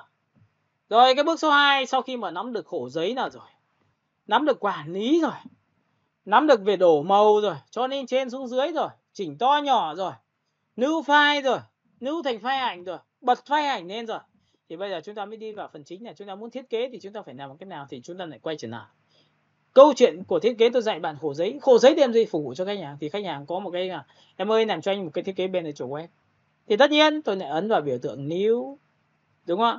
Và sau khi ấn vào new thì tôi sẽ chọn đơn vị kích thước là một chiều là 1200, 600, 150, RGB 8 bit và chế độ là phải là pixel. Nhớ nhá, có nhiều bạn sai đoạn này. Pixel dành cho việc online, in ấn dành cho việc cm, rất dễ dàng, được chưa? Tôi chỉ chọn hai loại đấy thôi. Rồi, sau khi chọn xong, kiểm tra từ trên xuống dưới, ấn vào click, thế là tự khắc tôi có được cái màu tôi mong muốn. Ở lúc này các bạn sẽ nhớ một điều như sau, là để muốn tạo ra một cái bản thiết kế thì chúng ta đầu tiên là học về bố cục. Mà đã là bố cục thì phải liên quan đến cái việc là tạo hình. Mà đã là tạo hình thì phải liên quan đến hình.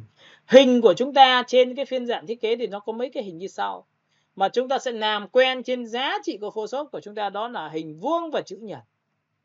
Hình chữ nhật của chúng ta là chính là công cụ M. Thì các bạn nhớ là cái bài chúng ta sẽ làm quen với việc tạo hình bố cục thì bằng công cụ hình M. Đây gọi là vùng chọn. Vùng chọn hình vuông và chữ nhật, vùng chọn hình tròn, vùng chọn 1 pixel theo chiều nằm ngang, vùng chọn 1 pixel theo chiều nằm dọc. Lúc này chúng ta sẽ dùng hai cái hình này chính. Hình vuông và rất đơn giản là như tôi đã nói cho các bạn, cái background đầu tiên chính là layer đầu tiên. Các bạn có thể đổ màu xanh, đỏ, tím, vàng tùy các bạn. Nhưng bạn muốn là vẽ ra một cái vùng chọn mà bạn mong muốn đây là một đối tượng mới. Đây là một đối tượng mới thì phải trên một layer mới.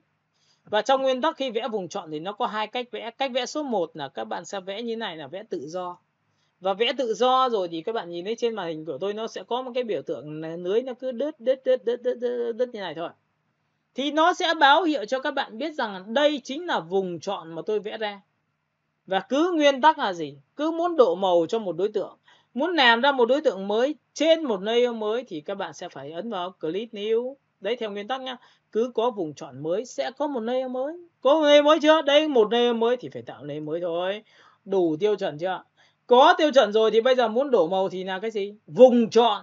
Là những cái gì trong vùng chọn thì sẽ có màu, còn ngoài vùng chọn sẽ không có màu. Đây, trong trường hợp này tôi đang dùng vụ đổ màu, là đổ màu cho đối tượng đấy. Thì chúng ta sẽ dùng lệnh là Ctrl Delete, có nghĩa là tôi đổ màu phía dưới. Tôi đã nhắc lại cái bài đầu tiên cho các bạn rồi, đó là cách đổ màu. Đấy ạ. Các bạn ấn vào Ctrl Delete. Nhìn thấy Ctrl Delete chưa? Có nhiều bạn bảo thầy ơi em không đổ được màu đâu. Thì bằng cách nào? Thì này, cách mà đổ màu không được bằng các lệnh thì người ta sẽ ấn vào biểu tượng phím G, chỉ thẳng vào đây, đúng không? Nhưng chỉ thẳng vào đây là đang đổ màu trắng. Bạn sẽ phải hoán đổi vị trí cho nhau bằng phím x, được chưa? Rồi, ấn vào đây đổ màu. Và sau khi đổ màu xong thì cái vùng chọn của chúng ta đang là hình chữ nhật. Đổ màu xong, nằm trên layer mới chưa? Kiểm tra đi nhá. Đừng vội là mình đúng nhá. Mình cứ làm từng bước một cho tôi. Background đầu tiên là màu xanh. Background thứ hai của các bạn, cái đối tượng thứ hai là màu xanh của các bạn. 1 trắng, 2 xanh. Chuẩn rồi. Thì bây giờ bạn dùng lệnh là Ctrl D là dứt cái lệnh vùng chọn, là thoát cái lệnh vùng chọn mà vừa rồi chúng ta vừa vẽ ra. Đây, vùng chọn đây. Ctrl D. Và sau khi Ctrl D xong thì bây giờ bạn muốn dịch chuyển đối tượng sang phải, sang trái, lên trên, xuống dưới thì chắc chắn phải liên quan đến phím V rồi. Chúng ta học phím V rồi. Đấy, sang phải, sang trái, lên trên, xuống dưới. Kéo trái, kéo ra. Ok. Nhưng mà cái đối tượng này bé quá, làm nào to lên thì các bạn lại phải ấn vào Ctrl T. Tôi vừa dạy cho các bạn Ctrl T chỉ cần ra góc chúng ta kéo là được thôi. Được chưa? Hơi to quá lại thu nhỏ này. Tôi muốn cao lên một tí thì tôi giữ phím Shift, đúng chưa? Đấy, thấy chưa? Chúng ta phải cực kỳ chuẩn xác này. Và sau khi làm xong ấn Enter cho tôi. Thì trường hợp này bạn thích không? Không thích, được quyền xóa. Xóa được không ạ? Xóa thì các bạn ấn vào nút Delete cho tôi hay là Delete. Thì ngay tức nó sẽ xóa cái layer mà bạn đang chọn. Là layer chính là thằng layer 1. Nhìn lên phải chưa? Layer 1 đang chọn, ấn là Delete, xóa mất. Chúng ta có thể xóa luôn cái background được không ạ? Thì tất nhiên không ấn được. Bởi vì cái background này chính là tượng trưng cho layer cuối cùng rồi. Nếu xóa chúng ta không có khổ giấy nữa. Nên chính vậy các bạn sẽ đi qua được cái giá trị tôi vừa nói rồi đấy. Rồi tiếp theo phần thứ hai này cũng là vùng chọn, nhưng mà tôi lại muốn vẽ hình vuông thì bằng cách nào? Ôi trời ơi, khó quá. Vẽ hình vuông thì các bạn giữ phím Shift cho tôi là trong quy trình khi vẽ, hãy giữ phím Shift thì cái đối tượng vùng chọn của bạn sẽ trở thành cái gì? Hình vuông. Đầu tiên cơ bản đã, phải chắc chắn đã. Rồi, theo nguyên tắc là cứ có vùng chọn mới sẽ có một layer mới. Có layer mới chưa? Chưa. Lập layer mới thôi, ấn vào dấu cộng. Sau khi ấn vào dấu cộng xong thì các bạn hãy chọn cho tôi một cái màu. Đấy, tôi ấn vào cái màu. Và sau khi tôi có màu xong thì tôi dùng lệnh là Alt Delete. Được chưa? Và sau khi ấn là Delete thì xong thì tôi ấn vào Ctrl D trên bàn phím. Ctrl D là dứt lệnh mà. Được chưa? Thế là các bạn sẽ nhìn thấy là cái hình của tôi đã được. Được chưa? Ok. Rồi, xong chưa? Rồi, rất chuẩn xác cái việc là cho lên trên xuống dưới rồi thay đổi kích thước rồi. Và vẽ được cái bố cục vùng chọn là chọn trong vùng. Còn ngoài vùng không có tác dụng. Ok, tiếp theo lại xóa đi. Vậy trong nguyên tắc về thiết kế bố cục thì người ta phải tạo hình. Và đã là tạo hình thì người ta sẽ phải làm sao vẽ từ hình của chúng ta. Và vẽ từ hình thì tôi sẽ bắt đầu từ hình vuông cho các bạn.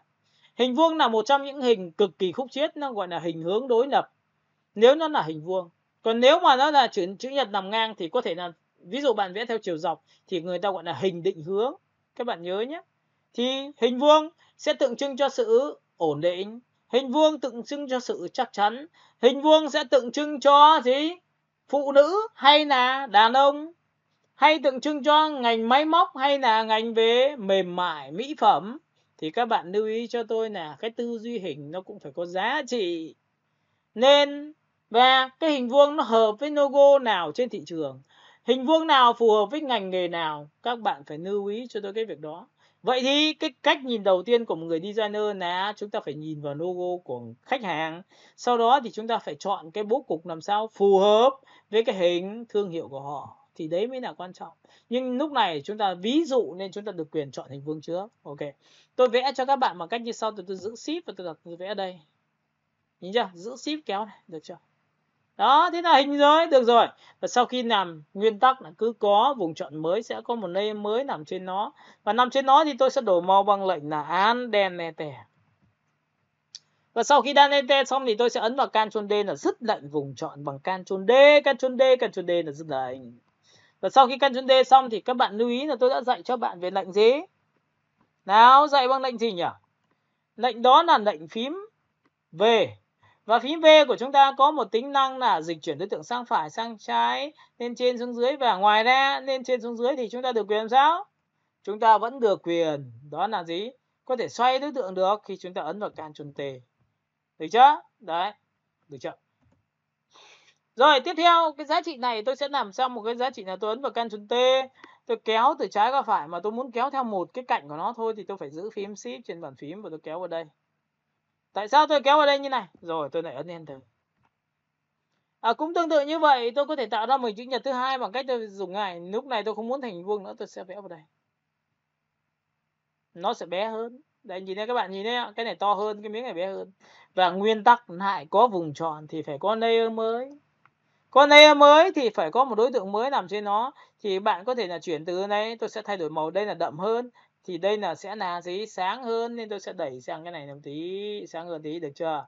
Và lúc này sau khi chọn màu xong, tôi được quyền đổ màu bằng lệnh là Alt Delete.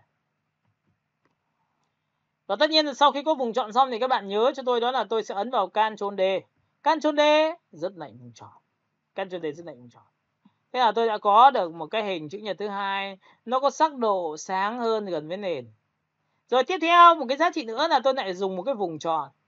Tôi lại vẽ vào đây. Và nhớ là trong quy trình khi vẽ thì tôi để lại một cái khe trắng rất là bé. Nhìn chưa? Cái miếng này to nhất, miếng này bé hơn một tí, miếng này bé hơn một tí. Và cái miếng này tôi cũng chọn lại màu. Đấy, và sau khi màu sáng hơn như này tôi lại lập ra một layer mới theo đúng nguyên tắc là cứ có vùng chọn mới sẽ có một layer mới. Có một layer mới thì chúng ta sẽ làm sao? Đổ màu thôi. Delete. Sau khi ấn vào Delete xong thì các bạn ấn vào Ctrl D là dứt lệnh, thì lúc này các bạn sẽ nhìn thấy một sự chuyển sắc trong thiết kế. Và trong thiết kế người ta có một nguyên tắc là luôn luôn phải có các tỷ lệ. Tỷ lệ là to đây, miếng hình này to đây. Đây là vừa đây ạ. Và đây là nhỏ hơn đây ạ. Có sắc độ đậm, trung gian, sáng và sáng nhất. Tại sao tôi chỉ để vẽ ba khung này không vẽ hết đi? Tại vì cái bên này tôi xác định là sẽ đặt logo ở phía trên, chữ ở phía dưới. Bên này tôi có ba cái khung ảnh này thì cái ảnh chính tôi sẽ đặt vào cái ảnh khung to nhất. Ảnh phụ tôi sẽ để vào đây và ảnh phụ nữa tôi sẽ đặt vào đây. Thì luôn luôn nó sẽ có tỷ lệ to và nhỏ. To, vừa và nhỏ.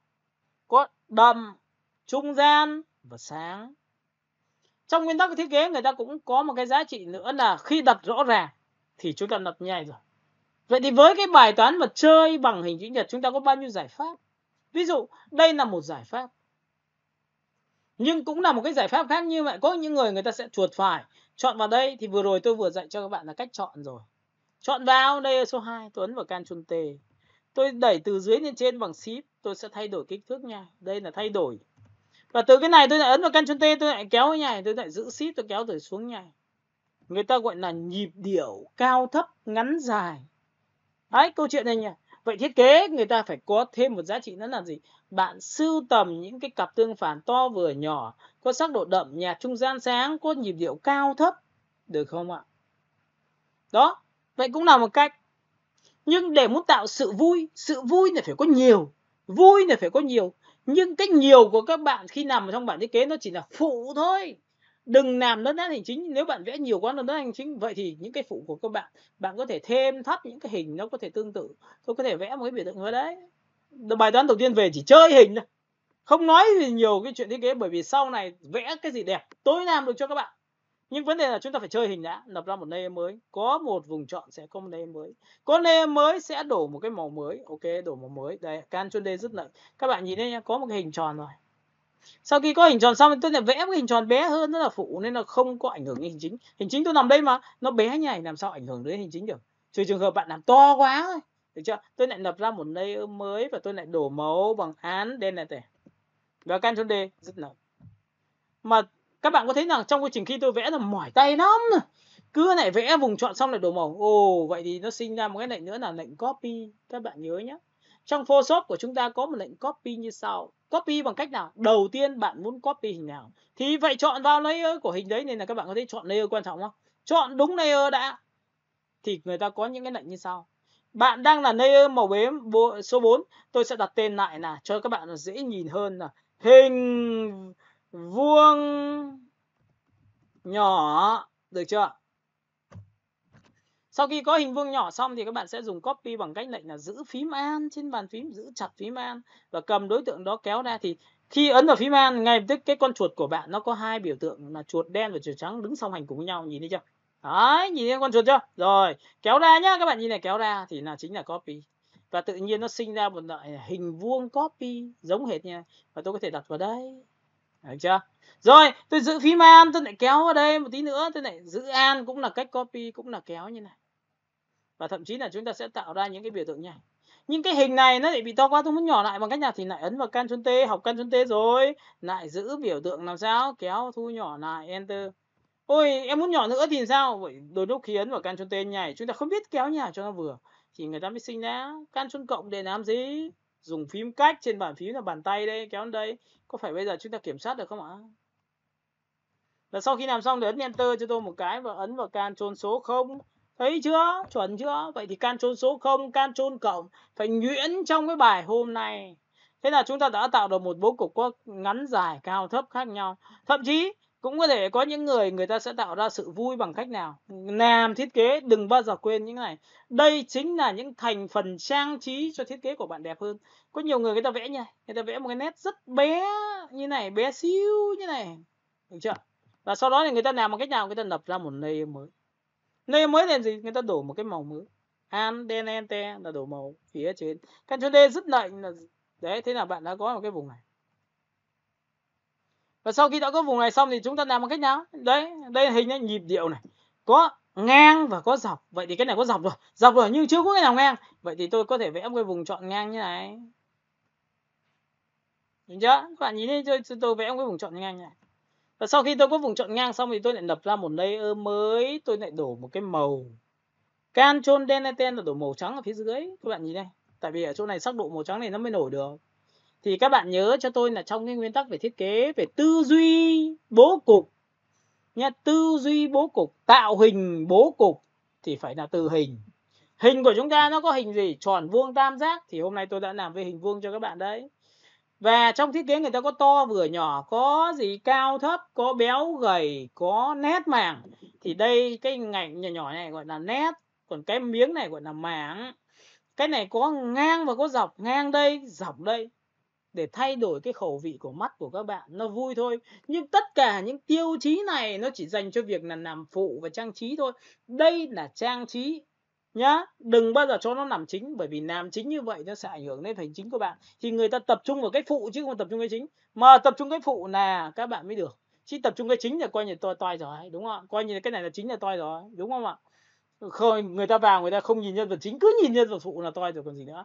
Thì các bạn nhớ cho tôi là ở đây tôi vừa nhắc lại cho các bạn tiêu chí về thiết kế đó. Và các bạn có thấy là từ nãy giờ chúng ta làm ra rất nhiều layer mà không biết nó layer nào. Thì bây giờ chuột phải chọn vào layer, giữ chuột phải chọn layer đầu, chuột phải chọn layer đầu, chuột phải chọn vào layer đầu, chuột phải chọn vào layer đầu chọn, chuột phải chọn vào đây layer đầu, được chưa? Và chúng ta có thể làm sao giữ phím Ctrl và tích thẳng vào đây để chọn luôn, giữ phím Ctrl tích vào đây được không ạ? Ô nhầm. Vậy thì các bạn nhìn không? Vậy những cái gì nó to bé quá thì phải phóng to lên, giữ Ctrl trượt làm sao được. Kéo xuống đây, giữ Ctrl tích vào đây, nhỏ quá thì phải phóng to lên mà chọn chứ, đúng không? Ctrl trừ thu nhỏ, Ctrl cộng phóng to. Thế là các bạn đã có một cái bố cục như thế này. Bên này tôi đặt chữ tôi chưa nói. Ok, đây là bố cục. Nếu mình không thích mình được quyền chọn 1, chọn 2. Chọn nhá, chọn tất cả các layer này, chuột phải chọn 1. Giữ Shift chuột phải chọn layer thứ hai, chọn 2. Giữ Shift chuột phải chọn 3 là chọn 3 layer. Đấy, chọn 3 layer là bằng cách ấn phím Shift. Được chưa? Rồi, bây giờ tôi sẽ chọn cho bạn nhé. Chuột phải chọn thằng số 1. Giữ Shift chuột phải thằng số 2. Giữ Shift chuột phải thằng số 3. Thì các bạn nhìn thấy 3 layer tự nhiên nó đang chọn như này không? Rồi, các bạn có thể chuyển như này. Cũng có thể là cách chọn như sau là bạn sẽ chọn thằng đầu tiên là chính là màu xanh. Bạn giữ Shift bạn chọn cùng 3 cái layer này. Cũng là chọn nó luôn. Nhưng với điều kiện là bạn phải làm gì? 3 cái layer nó phải sát nhau thì mới chọn được của đấy được.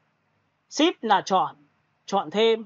Và tất nhiên Shift cũng là loại trừ. Ví dụ tôi chuột phải chọn thằng số 1. Giữ Shift chuột phải thằng số 2. Giữ Shift chuột phải thằng số 3. Tôi chọn 3 cái nhé, nhìn này, kéo nhé. Bây giờ tôi muốn loại trừ thằng ở giữa thì có được không ạ? Tôi không muốn chọn thằng giữa mà tôi chỉ chọn 2 thằng bên này thôi. Thì chúng ta giữ phím Shift chuột phải thằng đầu tiên nha. Thì chính là loại trừ. Thì các bạn nhìn này, tôi cầm. Đó, vậy thì cái câu chuyện là phím Shift chính là cộng thêm và phím Shift chọn thêm lần nữa thì cũng là loại trừ không chọn. Ok, đoạn này phải thực hành nhiều để làm sao chắc chắn là việc chọn đối tượng. Có thể là sau này chúng ta còn phải dịch chuyển đối tượng gồm nhiều đối tượng cùng lúc đi sang trái sang phải mà chúng ta chọn mà không chính xác thì ngay tức là chúng ta sẽ mất thời gian, mà mất thời gian như thế thì sẽ ảnh hưởng đến công việc của các bạn. Nó sẽ không tốt đâu nha. Rồi, bây giờ thì chúng ta sẽ tiếp tục đến một cái nền tảng tiếp theo, đó là về hình vuông. Hình vuông của chúng ta nó có thể như này, là thẳng. Hình vuông của chúng ta nó có thể biến đổi như thế nào nữa? Bởi vì những cái sự biến đổi này nó sẽ khiến cho các bạn có nhiều cái thể loại bố cục. Và cái nhiều thể loại bố cục này ngoài giá trị là các bạn xem tôi, cách làm việc của tôi, thì còn giá trị nữa là về nhà cũng phải đi tìm những cái tư liệu liên quan đến cái keyword là bố cục hình vuông. Các bạn tìm cho tôi. Và tất nhiên bố cục hình vuông rồi thì bây giờ lại phải đi tìm trên mạng là bố cục nhá, layout bố cục hình vuông bằng tiếng Anh trên những cái kênh về trang web, rồi những cái biểu tượng mà các bạn hay tham khảo trên những trang thư viện về những cái bố cục thiết kế của người khác. Và cách nào bố cục thì bạn lại phải chụp lại, bởi vì nếu nó thấy lạ thì mình phải chụp lại để mình học hỏi người ta chứ. Chứ chả có ai mà đi học về thiết kế đồ họa mà cứ khư trong nhà, xong rồi có cái gì của mình thì mình bỏ ra mình dùng nữa, không, vậy là sai. Nên chính vậy bạn làm nó sẽ cực kỳ vớ vẩn luôn, làm mãi mà không thấy đẹp, làm mãi mà không thấy bộ. Rồi đến một lúc nào đó mà gửi cho thầy Khánh xem, thầy Khánh góp ý ở chỗ này chưa được, chỗ kia chưa được. Ôi sao mình chán thế, sao làm mãi mà chưa thấy ổn thế, đúng không? Bởi vì có đi xem đâu. Đúng không ạ? Nên là các bạn lưu ý cho tôi cái việc này cực kỳ quan trọng. Ok? Cả nhà nghe đoạn này chưa nhỉ? Alo. Có thầy. Rồi các bạn hiểu được đoạn này chưa? Rồi. Rồi nhá, Nghe bây rồi, giờ hiểu thì rồi. cái câu chuyện của chúng ta là gì? Sau khi làm xong đây, chúng ta lại tiếp tục. Tiếp tục bằng cách nào? Tôi sẽ chọn vào đối tượng 1 này. Tôi sẽ giữ shift, tôi chọn một phát, chọn hết, tôi trừ cái background và tôi xóa đi bằng Delete, là xóa hết tất cả lên phía trên. Được chưa? Vậy với bố cục của chúng ta thì có thể làm được điều gì nữa? Chúng ta có thể dùng hình vuông. Chúng ta lại vẽ ra. Giữ shift vẽ ra. Theo nguyên tắc, cứ có vùng chọn lại đổ màu, lập ra một layer mới, đổ màu bằng cách một cái màu bắt mắt hơn tí, cam đi. Được chưa? Đổ màu bằng Alt Delete. Sau khi đổ màu xong, chúng ta dứt lệnh bằng Ctrl D. Và tất nhiên sau khi đổ màu xong thì cũng phải kiểm tra. Mới bạn mới đầu học gần như là không kiểm tra luôn. À đúng này chưa? Chuẩn rồi. Chính xác background rồi. Và dịch chuyển thử xem nó đúng chưa? Đúng rồi. Rồi, sau khi làm xong chúng ta sẽ làm phương pháp thứ hai, đó là chúng ta có thể xoay bằng Ctrl T. Xoay Ctrl T xong thì chúng ta sẽ xoay theo mặc định của máy. Tôi đã nói khuyến cáo cái này là khi xoay cố gắng giữ Shift. Thì lần sau chúng ta muốn tạo ra một hình cũng xoay nghiêng theo đúng độ song song như thế thì chúng ta giữ Shift thì cái trên này nó mới chuẩn được. Thì các bạn nhìn này. Đây là một phần kinh nghiệm thôi. Các bạn sẽ cầm đối tượng sang trái, kéo sang trái cho tôi. Và khi kéo sang trái như này thì bỗng nhiên cái phần khung bên này nó ít quá. Các bạn nhìn thấy khi khung ít quá không ạ? Đây, thu nhỏ bằng Ctrl trừ đấy.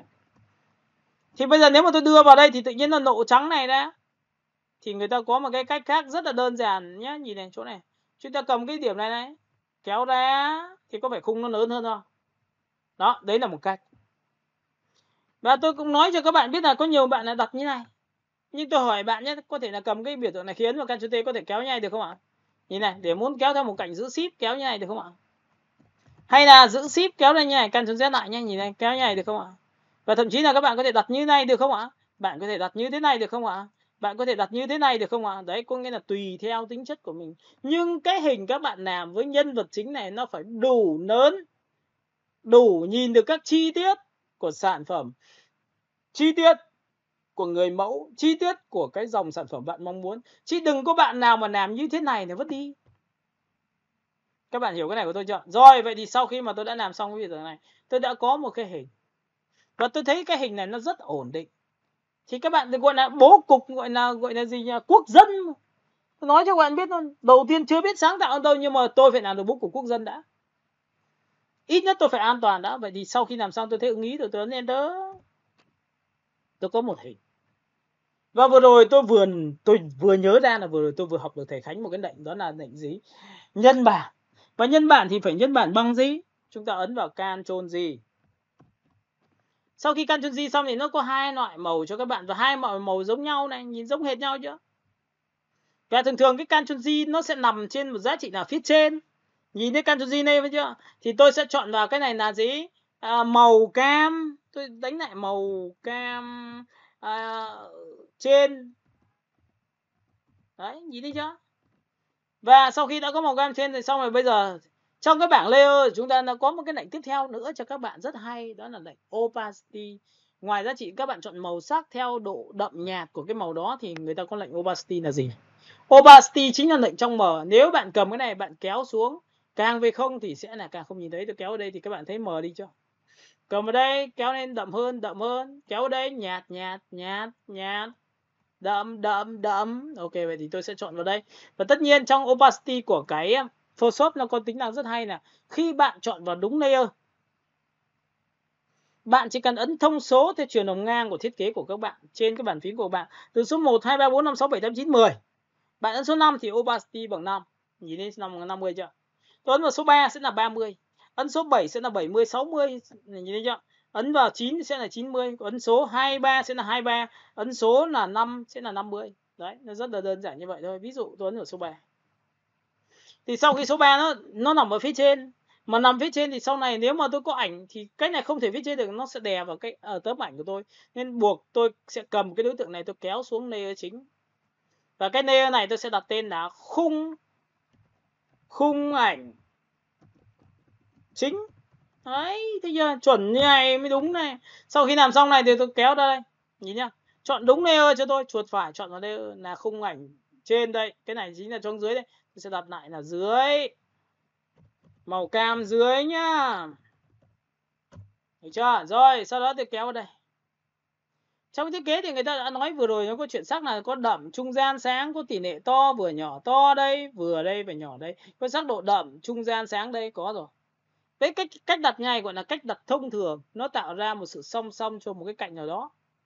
Nhưng mà tôi có thể đặt như này, tôi có thể đặt như thế này, tôi có thể đặt như thế này. Nó rất nhiều kiểu cho các bạn lựa chọn. Vậy chúng ta có đặt được không? Được không ạ? Thì các bạn nhớ cho tôi là đặt như này được không? Sau khi đặt xong thì chúng ta lại có đối tượng ở phía dưới là tôi giữ phím Alt, giữ phím Alt là copy, tôi kéo ra như này thì tôi lại có một cái lệnh như này được không ạ? Tôi giữ phím Alt tôi lại kéo ra như này, tôi có thể copy một cái lệnh như này được không ạ? Các bạn thấy là tôi đang copy rất nhiều cái hình dưới, nhưng lại nguyên tắc là khung ảnh vẫn ở phía trên cùng. Và những cái này sau khi tôi điều chỉnh xong thì tôi có thể ấn opacity bằng 30. Nhìn nhá. Các bạn nhìn này, chuột phải chọn ở đây, nhìn thấy hình này chưa? 30 là 30%, 20 là 20% nhạt hơn. Sau khi từ 20% tôi lại copy đến đây. Tôi lại ấn vào 10, 1. Các bạn thấy không? Cùng là một background nhưng giữ phím Alt tôi lại giữ phím Alt tôi lại copy đây. Đấy, mọi người có thấy không ạ? Ngay tức là chúng ta tạo ra một cái background cho thiết kế của chúng ta. Thậm chí tôi còn lại nuôi lên tận đây để tạo ra những cái background thiết kế khác nhau. Nó có độ trong suốt, nó có độ nớp chuyển giao từ đậm trung gian sáng nhiều hơn để nó tốt hơn cho các bạn. Đấy thì cái cách này cũng là một cái cách mà để các bạn tạo ra các thể loại bố cục. Và bố cục thì các bạn sẽ nhớ một điều rằng tại sao đây là bố cục gọi là quốc dân, bởi vì bên tay trái luôn luôn là dành cho việc hình ảnh, trình bày cái sản phẩm của chúng ta trong khung. Đây trong khung đấy. Sau này tôi sẽ dạy bạn là cho ảnh vào trong khung bên tay trái, còn bên tay phải là khoảng trống còn lại để dành cho việc tôi ghi nội dung. Và nguyên tắc khi thiết kế thì các bạn nhớ nha. Đối với một người thiết kế chuyên nghiệp thì người ta sẽ đưa text vào trước. Tại vì text người ta nhiều chẳng hạn thì cái khung ảnh nó bé đi. Chứ có nhiều người làm khung ảnh đẹp quá, sau đó text nó nhiều quá thì cuối cùng là không đặt được. Và có thể là đặt vào thì nó xấu bởi vì nó kích bố cục. Nên tóm lại, làm bố cục phải tùy thuộc vào cái nội dung khách hàng mình cung cấp cho mình là có nhiều hay ít. Thì đấy mới là quan trọng. Các bạn hiểu cái này chưa? Và khi mà làm được điều đó thì các bạn sẽ sắp xếp một cái đối tượng một cách hợp lý hơn, rất tốt hơn cho các bạn. Ok, cả lớp mình nghe chưa nhỉ? Alo. Nghe Chào cả nhà. Và chắc chắn là cái bài này là bài mình sẽ dừng lại hôm nay ở đây. Và sau đó thì mình sẽ dừng xe này để thứ nhất là chúng ta có thể trao đổi và nói chuyện nhau tiếp theo một cái gì đấy được không ạ? Nào, xe nhá, stop xe nào.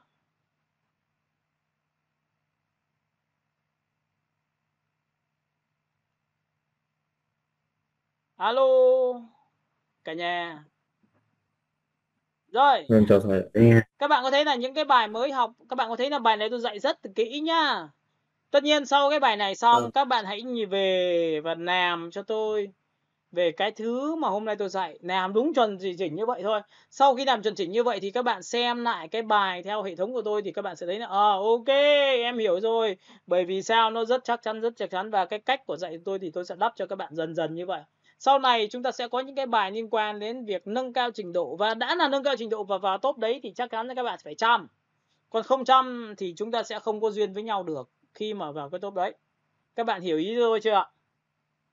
Tôi sẽ hướng dẫn cho những bạn nào thật sự cố gắng. Ok, các bạn nào có muốn hỏi câu gì không nhỉ? Dạ không ạ. Trời ơi, lại không à. Bật màn hình lên, nhìn mặt cái. Vừa rồi tôi bật cho giai đoạn 1 rồi, các bạn bật màn hình lên. Chúng ta đang có bao nhiêu người trong đây? Ôi trời. Vừa có 32 người, bây giờ còn 29 người này. Rồi, đã nhìn thấy. Rồi, toàn chân dung đẹp trai. Học như này tôi đảm bảo cho bạn biết nhé, chỉ cần đi từ bài 1 đến bài 6, cực kỳ chắc chắn. Và chắc chắn như này thì chắc chắn là sau này chúng ta sẽ làm ổn ngay. Chứ đừng đi nhanh vội nhá. Đây là kinh nghiệm của tôi này. Giai đoạn 1 đi chậm. Đi chậm. Chậm đến mức độ là không thể chậm hơn. Sau đó thì chúng ta mới nhanh được. Nha. Còn làm những cái thiết kế thì các bạn sẽ thấy là nếu xu thế sau này tôi sẽ dạy cho các bạn nhiều tiêu chí về những cái nền tảng thiết kế hiện tại bây giờ mà. Ví dụ bóng bẩy rồi các thứ đấy thì tôi sẽ dạy cho bạn được. Nha. Đây tôi cho bạn xem một cái phiên bản mà tôi cũng đã sưu tầm. Đấy, nếu hôm nay, nếu là trong năm nay mà tôi có thời gian tôi sẽ dạy cho bạn những cái bài như thế này. Tôi thấy các bạn nó sẽ rất là khác. Ok, bật lên đã rồi share nhá. Các bạn nhìn vào đây. Bạn nào ra thì kệ bạn ấy. Nhưng mà tóm lại là chúng ta đang có 29 người rồi. Ok, tôi sẽ chọn đây.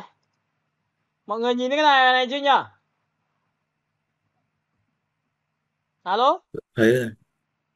Vâng. Thì thực ra những cái bài này Ghi rõ ấy, anh thì à. nếu mà dành cho những người mà mới học nhìn vào thấy choáng. Ui làm thế nào cho nó long lanh bắt mắt nhỉ, choáng ngay. Nhưng mà vấn đề là cái này chả có gì để mà nói cả. Bởi vì bản thân của cái này nó chỉ là thư viện thôi nhá. Các bạn hiểu cái này của tôi chưa? Rồi ok, thì các bạn nhìn này, tôi next qua một cái, các bạn nhìn chưa? Sưu tầm bố cục là quy trình đi tìm những cái bố cục đẹp. Nhìn chưa? Ok, đẹp rồi thì bắt đầu chúng ta sưu tầm thôi chứ còn gì nữa, được chưa? Tôi sẽ kéo các bạn xuống đây một tí. Rồi, next qua này, nhìn này. Thấy chưa? Có nhìn thấy cái này không nhỉ? Có. Tôi phân tích cho các bạn xem này, cái background đằng sau màu xanh này nó hơi vượt cấp dành cho những cái bạn nào mà đã tìm hiểu. Thậm chí là có nhiều bạn đến với tôi là đã từng biết Photoshop rồi thì ok, tôi cứ phân tích cho các bạn xem này. Cái background này là người ta dùng một cái gradient màu xanh, xanh đậm chuyển sang xanh nhạt. Cái chữ này dùng chúng ta sẽ dùng một cái chữ là chữ viết tay và chữ thứ hai là chữ bold, không chân. Được chưa? Vẽ cái nét gạch này vùng bằng vùng tròn này, được chưa? Chữ tự đánh vào bằng T. Ba cái hình tròn này chúng ta vẽ ra bằng cái công cụ vùng tròn cho bài sau này, chúng ta vẽ được cái này. Còn cái mà long lanh bắt mắt này đấy, các bạn có nhìn long lanh bắt mắt này không? Cái này là thư viện nhé, thông báo cho các bạn biết luôn. Cái chấm chấm đằng sau, đốm đốm đằng sau cái background đằng này chỗ này thì cũng là thư viện. Và thậm chí là nó có những cái ảnh và chúng ta chỉ việc biến sắc nó thành màu xanh thôi là được. Vậy có biến sắc là được không thì chúng ta phải hiểu về hoa trộn. Có nghĩa là bạn phải đọc được bản vẽ của này thì bạn mới làm được. Rồi cô gái này thì làm bằng cách gì? Cô gái này chắc chắn là phải có người mẫu rồi, thì chắc chắn bạn phải tìm người mẫu đẹp cho tôi. Sau đó là sao? Phải làm theo tác nào? Pen cắt ra. Và sau khi pen cắt ra thì mới được cô gái là đặt vào đây. Và ở đây muốn chuyên nghiệp thì mới chỉ là đặt vào thôi. Còn muốn chuyên nghiệp nữa thì nó phải làm sao nhuốm màu của không gian, là nhuốm màu ánh vàng. Cô gái người mẫu này là có da ánh vàng nhé, các bạn nhớ nhá. Người ta gọi là cùng tông đấy ạ. Thì cái này muốn được điều này thì các bạn phải hiểu về chỉnh màu. Đấy. Chỉnh màu các bạn có thể chỉnh qua color burn, các bạn có thể đẩy cái màu vàng lên một tí là được.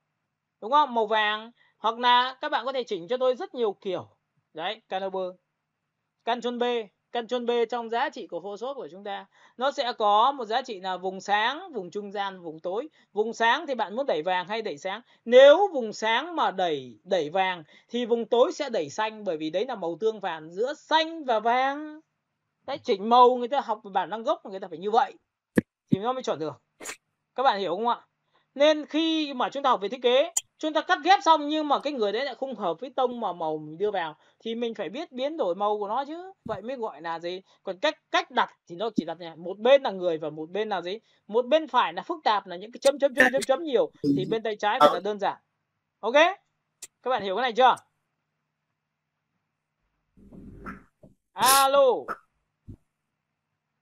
Nghe này. Thằng Phong cười gì đẹp trai thế? Phong ơi, em đang làm gì đấy Phong? Bật mic lên. Phong. Đấy giờ đây trường hợp bị động này. Em vừa nói chuyện. Vâng. Phong làm gì Phong? Không sao, không có gì ạ. Em vừa nói chuyện riêng một chút thôi. Ok. Tự nhiên thấy cười nên tôi thấy cũng giật mình quá. Ok, mọi người hiểu bản chất chưa? Nên là khi chúng ta học đến đâu thì chúng ta sẽ làm đấy, thì các bạn sẽ nhìn này, đây là có rất nhiều bài bố cục, nhìn thấy chưa? Bố cục. Học cái này được cái gì? Đó là chắc chắn người ta dùng pen rất nhiều. Học về chữ. Đúng không? Các bạn có biết rằng là cái logo của 1900 chính là tôi vẽ đấy. Nhá. Tôi có bản gốc của cái này luôn. Các bạn mới là người đúng là làm đẹp, các bạn mới rất kỹ tính. Cái logo này sửa rất nhiều lần mới được như vậy đấy ạ. Nha, đấy, các bạn nhìn nha, màu sắc, chúng ta học được màu sắc. Chúng ta học về cách bố cục, chúng ta học về con chữ, chúng ta học về công nghệ, chúng ta học về kỹ thuật. Đấy, chúng ta có làm được cái này không? Đọc bản vẽ này, cái này có làm được không? Đấy, có nhiều người nhìn cái này thấy choáng đấy. Thấy chưa? Màu sắc, chữ đẹp không? Màu hồng đẹp không? Thư viện nhiều nhá. Từ bóng bay kia là vẽ thư viện này. Đấy, chữ đây. Thế chúng ta đi qua một lượt, chúng ta sẽ nhìn thấy những cái thứ mà người ta đang làm là cái gì. Sau đó thì chúng ta mới thấy chúng ta phải luyện tập. Đấy, các bạn có thấy là khi vẽ cho những sản phẩm về mỹ phẩm bây giờ đang tràn lan thì có phải là phải có tí ánh sáng nhé. Và tất cả những cái tiêu chí này của design Việt Nam gần như bây giờ là cũng đi học hỏi rất nhiều những design của Trung Quốc nhá. Dân Trung Quốc người ta vẽ cái này cực kỳ đỉnh luôn. nhá. Đấy chưa? Background thì có thể lấy bằng cái gì? Bằng thư viện từ Inus chuyển sang, thư viện từ bằng những cái hiệu ứng về đen trắng. Chứ còn vẽ cái này là không khó nha các bạn nhớ nhá. Nhìn đằng sau khoai nhờ làm sao vẽ được cái này. Chữ các bạn viết không? Bây giờ là người ta còn hiệu ứng style có sẵn rồi. Chỉ việc là kéo chữ vào phát thì tự khắc nổi khối thôi. Còn bây giờ nó bảo là chữ mà muốn thay đổi gốc nó nhau thì có nhiều người là chịu. Nha. Nên là tóm lại chúng ta hiểu cách làm chúng ta sẽ làm hết. Đó các bạn nhìn nhá. Sưu tầm toàn những thể loại mà theo kiểu bóng bẩy rồi bắt mắt. Thấy à? Đấy, tôi sưu tầm những cái background này để làm gì? Tôi đưa cô mỹ phẩm công chúa vào tôi làm. Thấy chưa? Quảng cáo về răng thì phải chọn người xinh gái. Được không? Xinh gái, đẹp trai. Chữ phải tông màu phải hiền hòa, dịu dàng. Đấy, mình làm cái này mình nhìn vào đây, nhìn nhiều cái đẹp để làm gì? Để luyện cái cữ mắt cho việc thiết kế của các bạn. Nhìn thấy chưa? Luyện nhiều cữ mắt để làm gì? Để sau này các bạn có thể vẽ được cái này. Vẽ được cái này không khó. Những cái bạn thiết kế mà người ta đi làm cái này nha, người ta không bỏ nhiều thời gian để làm ra nó đâu. Nhá, bởi vì form sẵn, thư viện cũng nhiều, người ta chỉ việc làm thôi. Vậy thì trước khi để muốn sung sướng và làm nhanh như vậy thì bạn phải chuẩn bị tư liệu. Chứ còn chả có ai mà tự nhiên đùng ấy có được cái này cả. Các bạn hiểu không? Vậy thì bạn muốn đi làm nhanh, bạn muốn được lương cao hay là bạn muốn làm theo kiểu làm bán thời gian thôi thì tôi cho bạn biết thư viện bạn cũng phải quá trời luôn. Thì bạn mới sau này ví dụ nhận khách hàng bạn chỉ cần sáng chiều phát bạn gửi cho người ta luôn chứ. Đấy các bạn nhìn chưa? Ok nhá. Mọi người hiểu cái này chưa nhá? Rồi ạ. Hiểu. Rồi, đấy thì cũng giới thiệu cho mọi người qua chứ. Hôm nay tôi cũng đã chuẩn bị tư liệu rồi định dạy cho các bạn nhưng mà thời gian không cho phép. Chúng ta sẽ hẹn nhau vào buổi sau. Buổi sau chúng ta sẽ gặp nhau vào thứ 5 lúc 7 giờ. Mọi người nhớ nhá, thứ 7 nhá. Thứ 5 nhá. Lúc 7 giờ chúng ta sẽ bắt đầu vào ứng dụng của thiết kế và thiết kế thật. Và qua bài đó tôi sẽ gửi cho các bạn tư liệu để các bạn làm thêm. Sau đó thì tôi sẽ hướng dẫn tìm tư liệu. Được chưa? Các bạn đồng ý tôi hướng dẫn tìm tư liệu không? Được chưa? Nhưng tôi sẽ hướng dẫn vào cách cơ bản. Bạn nào có những cái cách siêu phàm hơn thì ok. Thì chúng ta nói chuyện với nhau sau. Nhưng tôi sẽ hướng dẫn cơ bản đã. Còn tư liệu của tôi thì nó rất nhiều. Tất nhiên là dạy có các bạn thì lần này tôi sẽ lọc ra. Để tôi dạy cho các bạn là ví dụ tôi làm một phiên bản thiết kế cho nam, một phiên bản thiết kế cho nữ. Để các bạn thấy rằng nó có sự khác biệt và thậm chí là cái cách xử lý ra sao nhá. Ok, thế mình còn vấn đề gì nữa không nhỉ? Alo. Dạ, rồi. Rồi. Minh cái gì Ngọc Thơm à? Dạ. Ngọc Thơm. Ok. Ngọc Thơm trong quá trình học mà khúc mắc gì thì các bạn nhớ một điều rằng là ngoài giá trị mà tôi hỗ trợ cho các bạn qua room, qua từ bài 1 đến bài 5, tôi sẽ đọng lại những cái bạn nào mà chăm chỉ thì chúng ta sẽ đi tiếp từ bài 5 đến bài 10. Được không ạ? Còn nếu mà lười Dạ vâng. là tôi cũng nói trước là tôi cho ra khỏi nhóm, học trượt với lớp sau nha. Cả lớp nghe chưa nhỉ? Dạ vâng. Đúng chưa? Chúng ta cũng có thời gian, tôi cũng mong muốn là các bạn trong quy trình học này lộ trình nó có rồi, mình cứ học từng bước một rồi tương tác trực tiếp với tôi. Tôi có thể hỗ trợ các bạn qua UltraView để vào máy của các bạn làm cho các bạn xem. Đúng không? Và thậm chí là nếu bạn nào mà cứ hỏi tôi nhiều mà chịu khó làm nhiều thì tôi sẽ nói nhiều hơn về tư duy thiết kế. Nhá, trong đó có cả tư duy thương mại nữa. Ok, thế mình bye bye nhá. Hẹn gặp lại các bạn buổi sau. Chúc các bạn một buổi tối vui vẻ. Hôm nay chúng ta làm quen với nhau. Vâng, em chào thầy. Thầy ngủ ngon. Buổi sau Chào là thầy, chào cả phải nhìn lớp. được mặt nhiều hơn nhá. Dạ. Ok, bye bye mọi người. Tắt máy nhá. Dạ vâng.